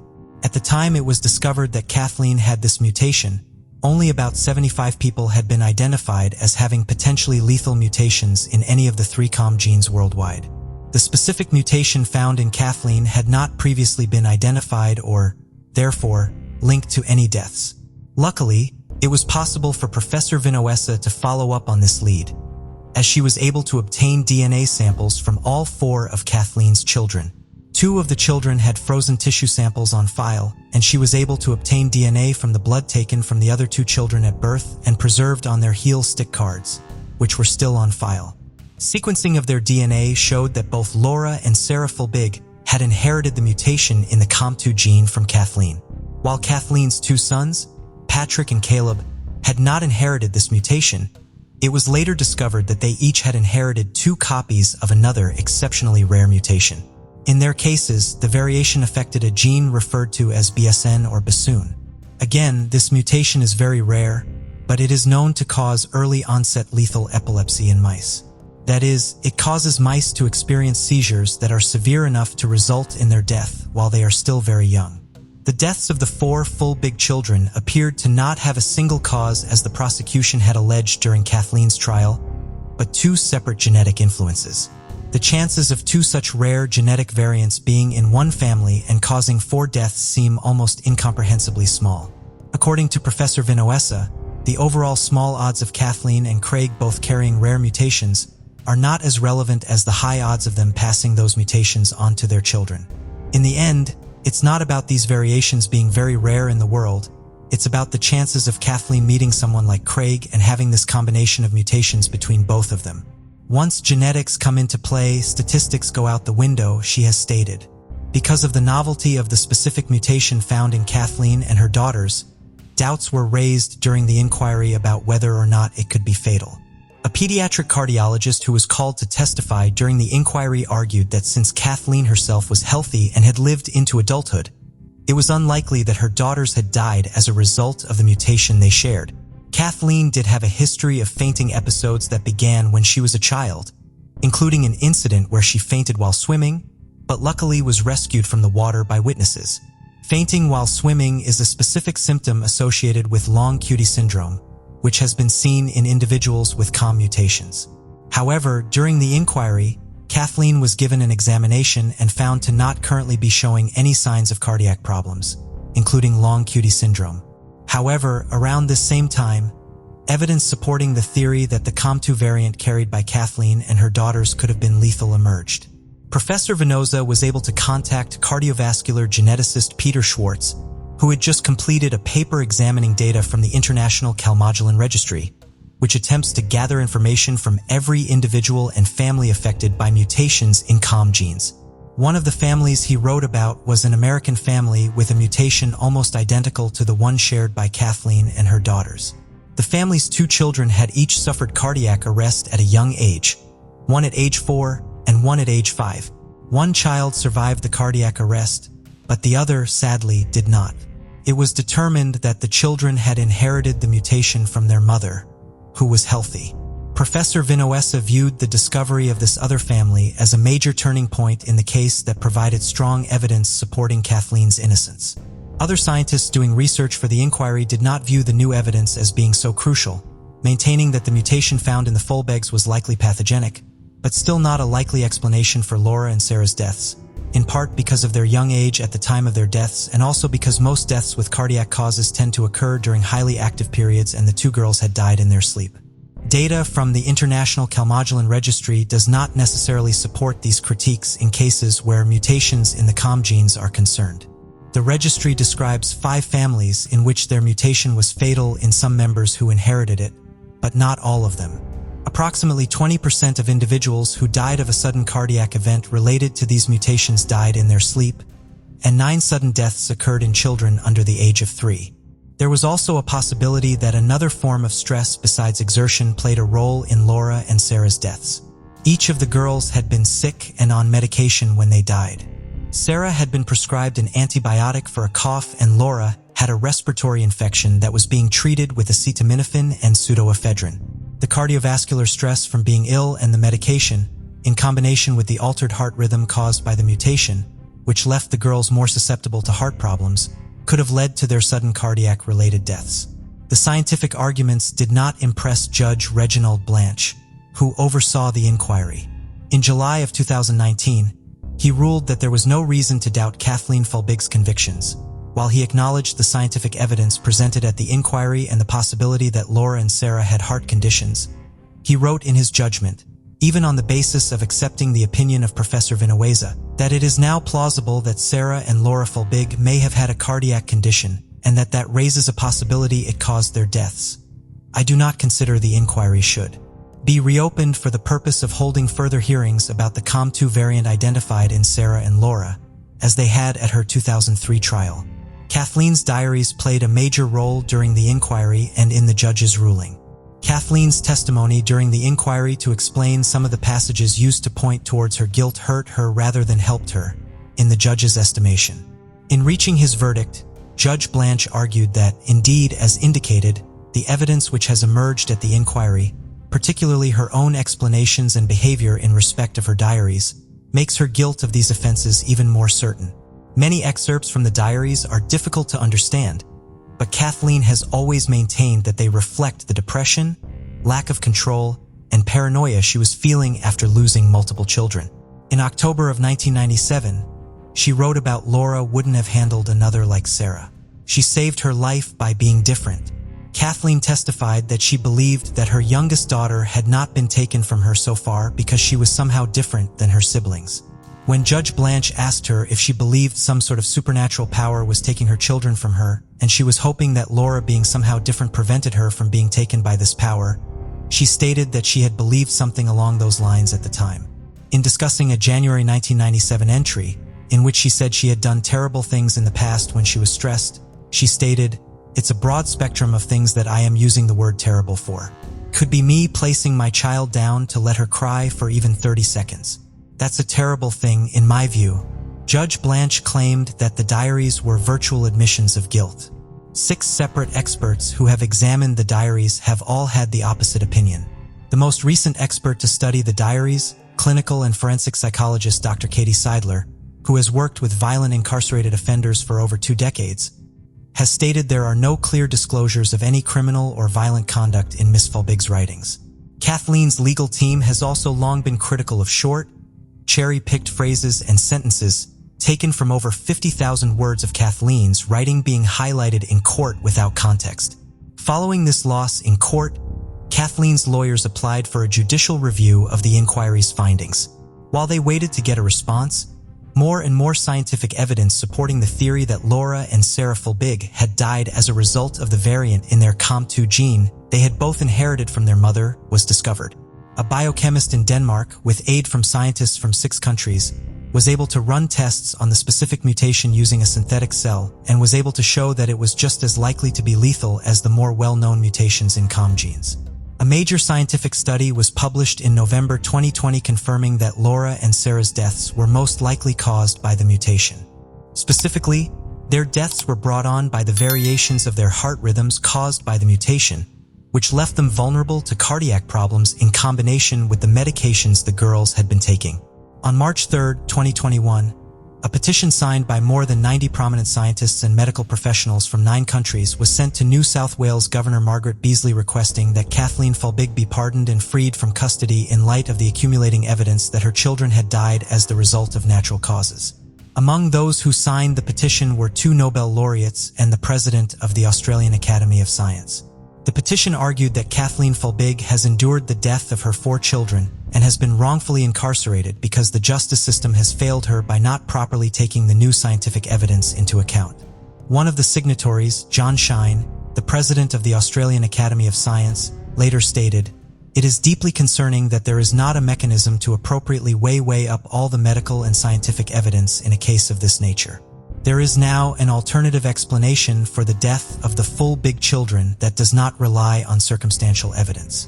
3 weeks after the petition was sent, the New South Wales Court of Appeal responded to the request for a judicial review of the Blanche inquest findings.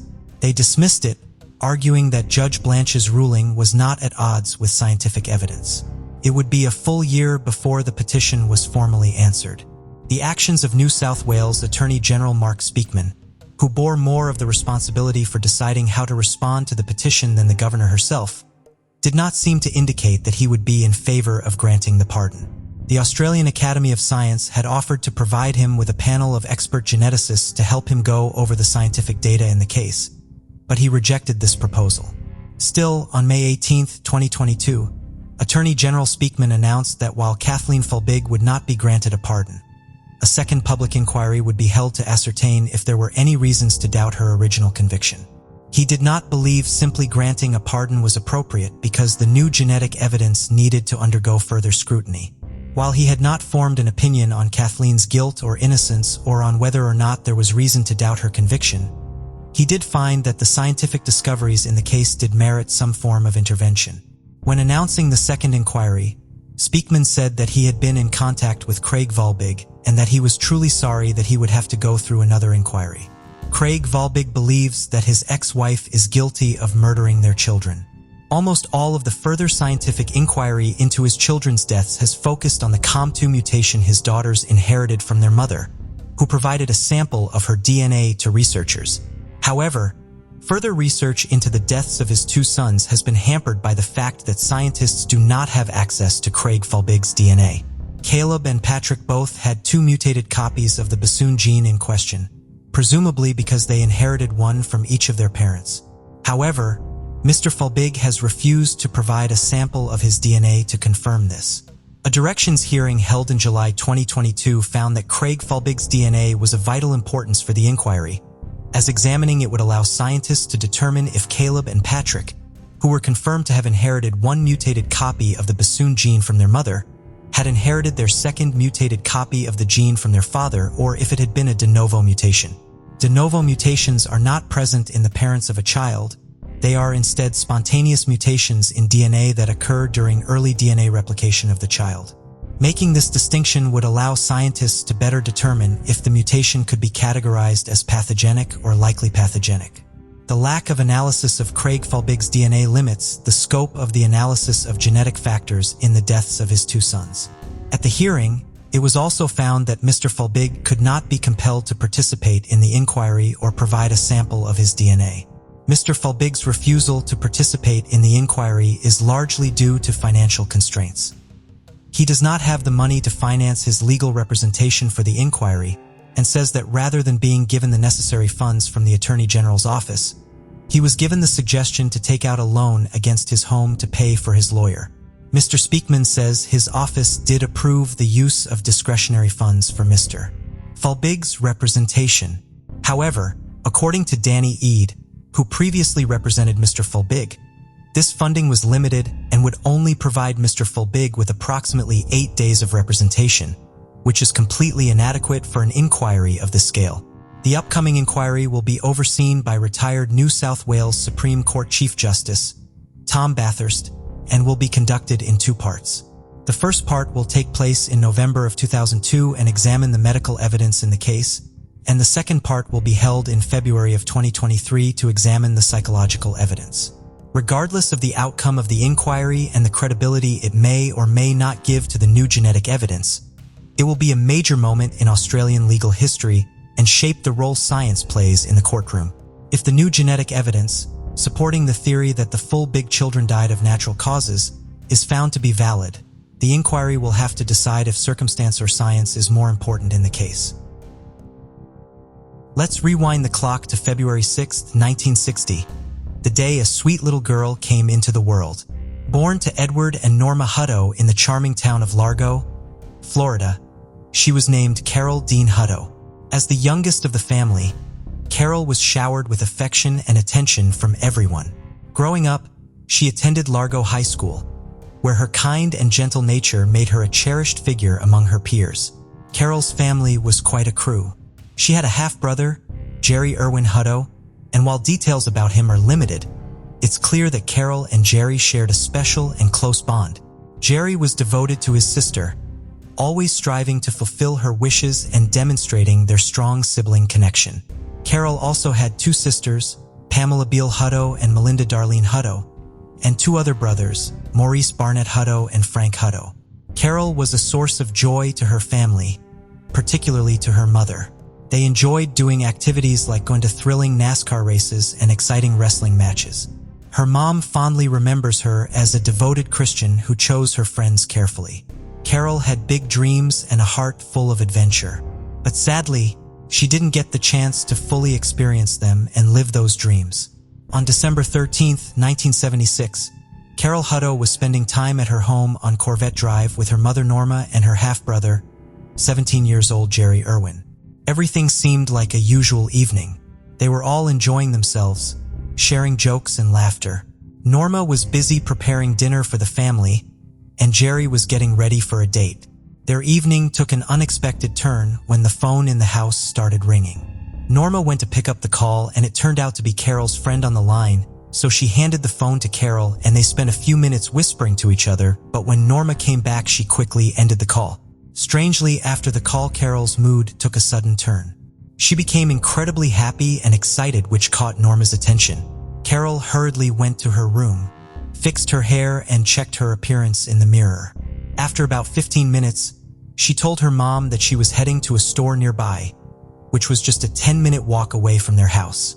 Even before Norma could ask what she needed from the store, Carol was already at the door. However, before leaving, Carol made a promise that she would be back soon.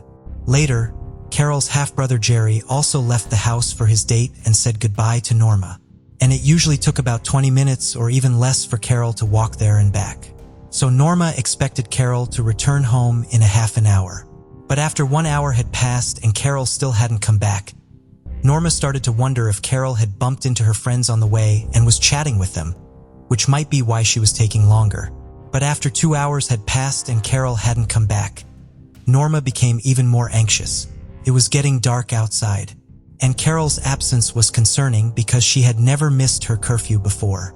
At around 10 p.m., when Jerry arrived home, Norma, deeply concerned, asked if she had seen Carol.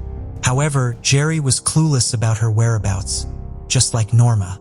Upon learning that Carol hadn't returned home since she left, Jerry became even more worried. Norma urged him to go out and search for her.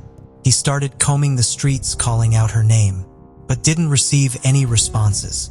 He even went to the store near their house, where Carol was supposed to go.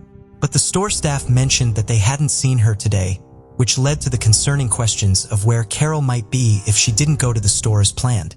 Jerry sadly returned home and shared the unfortunate news with Norma that he couldn't find Carol anywhere. Despite their concern, they decided to wait until morning, hoping Carol might come back home on her own. However, as the morning sunlight arrived, Norma became even more anxious because there was still no sign of Carol. Without delaying any further, Norma decided to call the police to report Carol as missing. However, the police informed her that since less than 24 hours had passed since Carol went missing, they couldn't file a missing person report. At this point, they also considered the possibility that Carol might have run away from home. But Norma wasn't ready to accept that Carol would ever leave her home on her own or run away from her family. She had a strong feeling that something bad had happened to her daughter. Because of this, Norma and Jerry didn't want to sit and wait for the police to do something about it.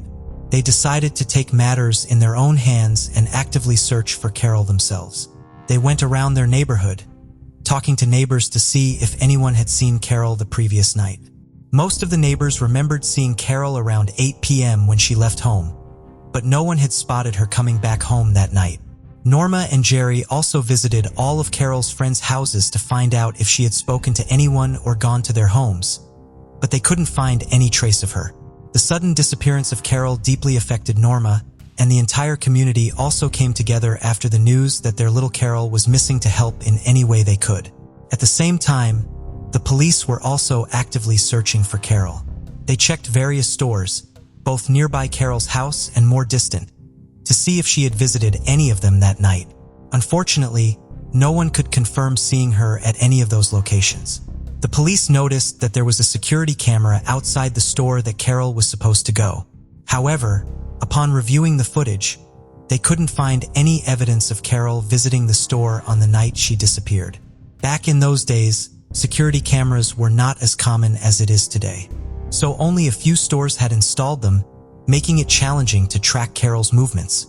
But it didn't take long for a tragic discovery to occur. On the evening of December 14, 1976, Carol's half-brother Jerry stumbled upon her lifeless body under unusual circumstances. He had been searching the neighborhood on his own, desperately trying to find Carol. His search led him to the end of the street near a building that was still under construction. This building was located at 418 Imperial Drive, close to a lake.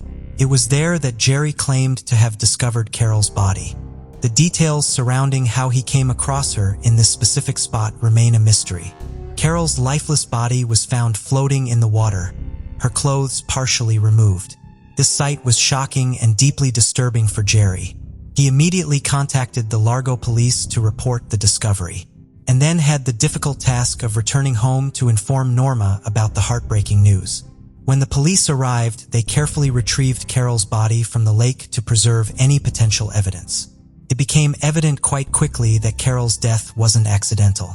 The presence of injuries on her body and a concrete block used to submerge her indicated foul play, suggesting that someone intentionally killed her and attempted to hide her body.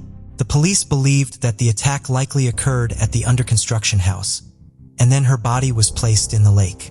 A crucial clue was Carol's watch, which was stopped at 10:36 p.m., indicating the time of her murder was likely between 10:30 and 10:45 p.m. After Carol's lifeless body was sent for a thorough autopsy, some unsettling facts came to light. The coroner found that Carol had been strangled, which likely made her lose consciousness but didn't kill her right away. Additionally, she had suffered from a blow to the head with a heavy object, resulting in a severe injury. Adding to the distressing findings, Carol also had a significant burn on her thigh. The medical examiner's report uncovered an even more horrifying detail. When Carol was thrown into the water and a heavy concrete block was placed over her body, she was still alive. Despite the harrowing circumstances, she remained conscious and tragically succumbed to drowning over time. During the examination of Carol's body, the coroner also discovered 3 long hairs that were of the same person but seemed to belong to someone other than her. Additionally, a 4th hair, unidentified and possibly belonging to the killer, was found on Carol's blue jeans. This discovery held the potential to be a crucial breakthrough in the case. However, the limitations of medical technology in the 1970s meant that not much could be done with the hairs at that time. So they were carefully stored away, awaiting the development of more advanced techniques that could help identify the person responsible for Carol's tragic fate. For a little while, the Largo police had their eyes on Jerry Irwin, Carol's half-brother, because he was also outside on the night Carol was killed. Even though Jerry said he was on a date, the police discovered he got done half an hour earlier than he claimed. This made them wonder what was he doing during that time gap. The restaurant he went to was only about 8 minutes away from home, so why didn't he return home soon? The police started thinking that Jerry might be involved in Carol's death, since he couldn't provide an alibi for that time gap. They concentrated their investigation on him, but it didn't lead to any solid evidence. They couldn't find any proof that Jerry could have hurt Carol. Norma, Carol's mother, was convinced that Jerry cared deeply for his sister that would never hurt her.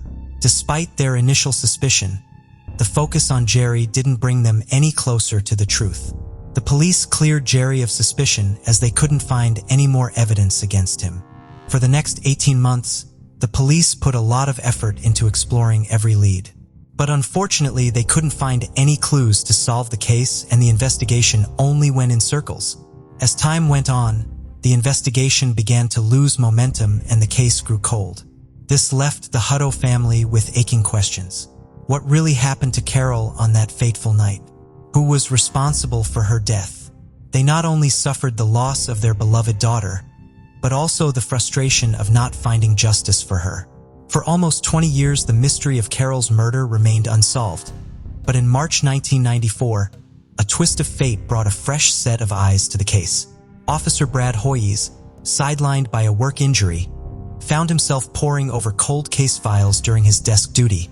As he sifted through the forgotten files, he stumbled upon the haunting details of Carol Hutto's murder case, reigniting a dormant investigation.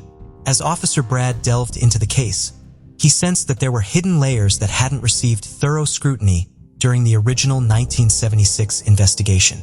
Driven by his intuition, he made the bold decision to reopen the case and retrieve the evidence box that had been stowed away for years. Among the contents, he stumbled across Carol's personal diary. Officer Brad saw potential in those pages, hoping the diary might hold the missing pieces needed to unravel the mystery of Carol's tragic end. A few pages into the diary, Carol wrote about her secret romance with her classmate. It was back in 1976 when Carol was 16 years old. She had a major crush on a 17-year-old boy, James Brian Kuhn, born July 20th, 1959, also known as Jimmy Kuhn. They both were juniors at Largo High School and used to talk to each other all the time at school. The whispers of their closeness spread among the school corridors, but they chose to play it cool and never openly acknowledged their relationship. It was Kuhn who asked Carol to keep the relationship a secret, as his family was really strict, so they decided to hide it from everyone. At one point, Carol also claimed that she was so in love with Kuhn. Kuhn was also among the attendees at Carol's funeral, who appeared genuinely sorrowful and far from a suspect. In 1976, during the initial investigation, Kuhn was also questioned as a friend of Carol, and he claimed he hadn't seen or spoken to her on the night of the murder, asserting that he was at home the entire time. However, in 1994, when cold case detectives revisited the case, they spotted a discrepancy between Kuhn's statements and what the Hutto family had originally told the police. They revealed that on the fateful night of December 13, 1976, Carol had received a phone call from none other than Jimmy Kuhn. By this time, Kuhn was 34 years old and had become a father to a daughter. Following his graduation, he pursued a path in the U.S. Navy where he achieved significant success.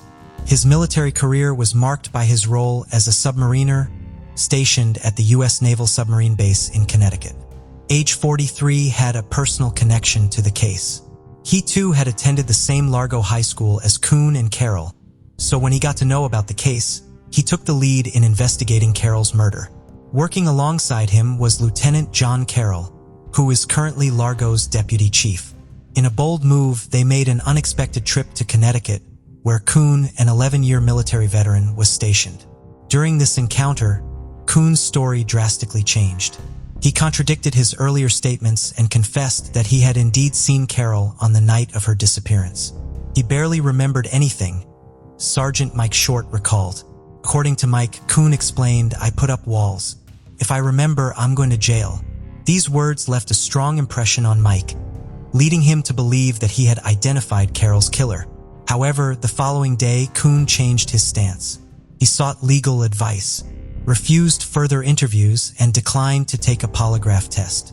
The police and prosecutors faced a challenge as they lacked enough evidence to definitively prove that Kuhn was the one who had killed Carol on the night of December 13, 1976. Convicting him of first-degree murder seemed unlikely. Due to the statute of limitations, anything less than first degree might result in Kuhn going free. The evidence box held an even more intriguing discovery. Among the items in the box, Detective Mike came across a collection of unfamiliar hairs, retrieved from both Carol's body and the crime scene, and these hairs had been diligently preserved. During the late 1980s, a pivotal moment in forensic science emerged, which was the utilization of DNA testing to establish whether someone was guilty or innocent in criminal investigations. As the 1990s progressed, the approach shifted towards examining mitochondrial DNA, which resides in small structures within human cells and is more likely to endure the test of time. Given these advancements, Mike was eager to conduct a genetic test on the hairs to potentially unveil the true identity of the perpetrator. However, there was a problem. They didn't have a sample of Kuhn's DNA, which was a crucial element for the testing. To obtain this vital piece of evidence, the detectives needed to obtain Kuhn's blood through a legal search warrant. With this plan in mind, they aimed to maximize the time spent with the suspect and decided to proceed strategically. In 1998, Detective Mike decided to bring in the reinforcements in the form of the Naval Criminal Investigation Service, or NCIS. They thought the presence of naval officials might make Kuhn nervous and lead him to a confession. On July 15, 1998, Detective Mike waited outside the police interrogation room, while Navy investigators Tom Asimos and Dave Early sat down with their murder suspect, James Kuhn. After obtaining the necessary warrant, they first collected a blood sample from Kuhn for further testing. Then Asimos and Early began their conversation with Kuhn, aiming to make him feel supported and comfortable. Their goal was to build trust, so that he might open up and gradually reveal the truth. At this moment, the NCIS agents were confident that Kuhn was on the verge of disclosing what happened on the night of December 13, 1976. Surprisingly, without any solid proof, they managed to make Kuhn break down as he wiped away his tears and finally revealed the heartbreaking truth about how he killed his girlfriend, Carol Hutto. Although Kuhn appeared emotional, the experienced cold case detectives weren't convinced of his honesty. The injuries Carol sustained, particularly to her neck and head, didn't align with a simple accident like tripping and falling. Instead, the nature of these injuries indicated blunt force trauma and strangulation. However, Kuhn had confessed to causing Carol's death. Although he claimed it was an accident, he took the responsibility for her demise, explaining that he failed to help her and attempted to conceal both the evidence and her body.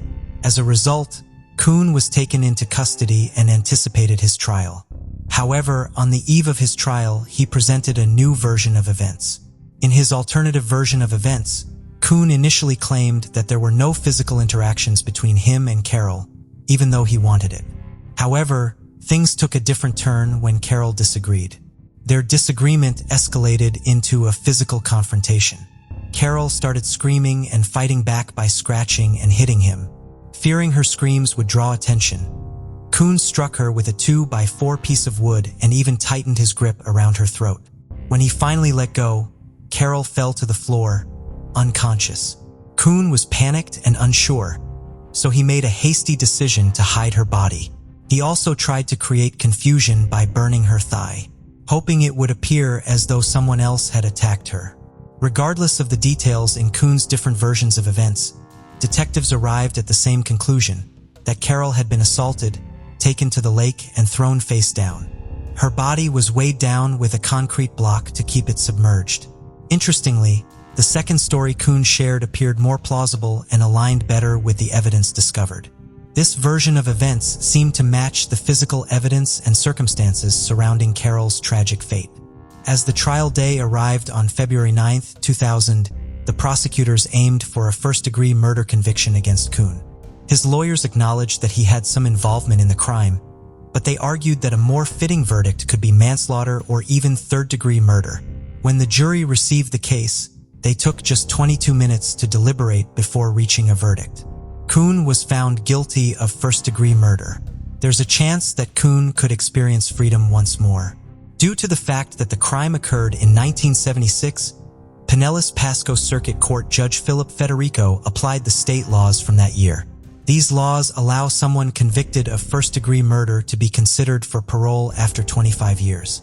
Interestingly, Kuhn chose not to address the court during the sentencing. Carol's mother felt the need to address Kuhn. She expressed how Carol had trusted him and called him out, saying, "James Kuhn, you took the trust Carol gave you, and you used it for your depraved wants." Norma's words did not stop there. She pointed out that Kuhn had attended Carol's funeral, pretending to be upset and acting like her friend while hiding his true intentions. Norma hoped that he would never leave prison and didn't deserve a chance to start anew, emphasizing that he had taken that chance away from her daughter. Norma, a mother with high hopes for her young daughter Carol, had envisioned a bright future. She eagerly anticipated the day when Carol would proudly graduate from Largo High School. She had dreams of seeing her 16-year-old wearing a stunning white dress, walking down the aisle to embark on a joyful journey with her husband, and maybe even starting a family. However, all those dreams were shattered in a single night, and strongly desired that Kuhn would remain in prison forever, never to be released. So let's talk about Kuhn's case. What are your thoughts on whether he deserved a life sentence or not? And do you think he was really sorry about what he did? And do you believe Kuhn's actions towards Carol were accidental, or was it all planned out? Thank you for joining us on this journey into the depths of unsolved mysteries. Cold cases not only challenge our understanding of the past, but also ignite our curiosity and determination for answers. Remember to subscribe to stay updated on our latest investigations. And if you have any information regarding the cases we've covered, don't hesitate to reach out. Together, we can shed light on the shadows of the past and bring closure to those who seek it. Until next time, stay vigilant, stay curious, and never stop seeking the truth.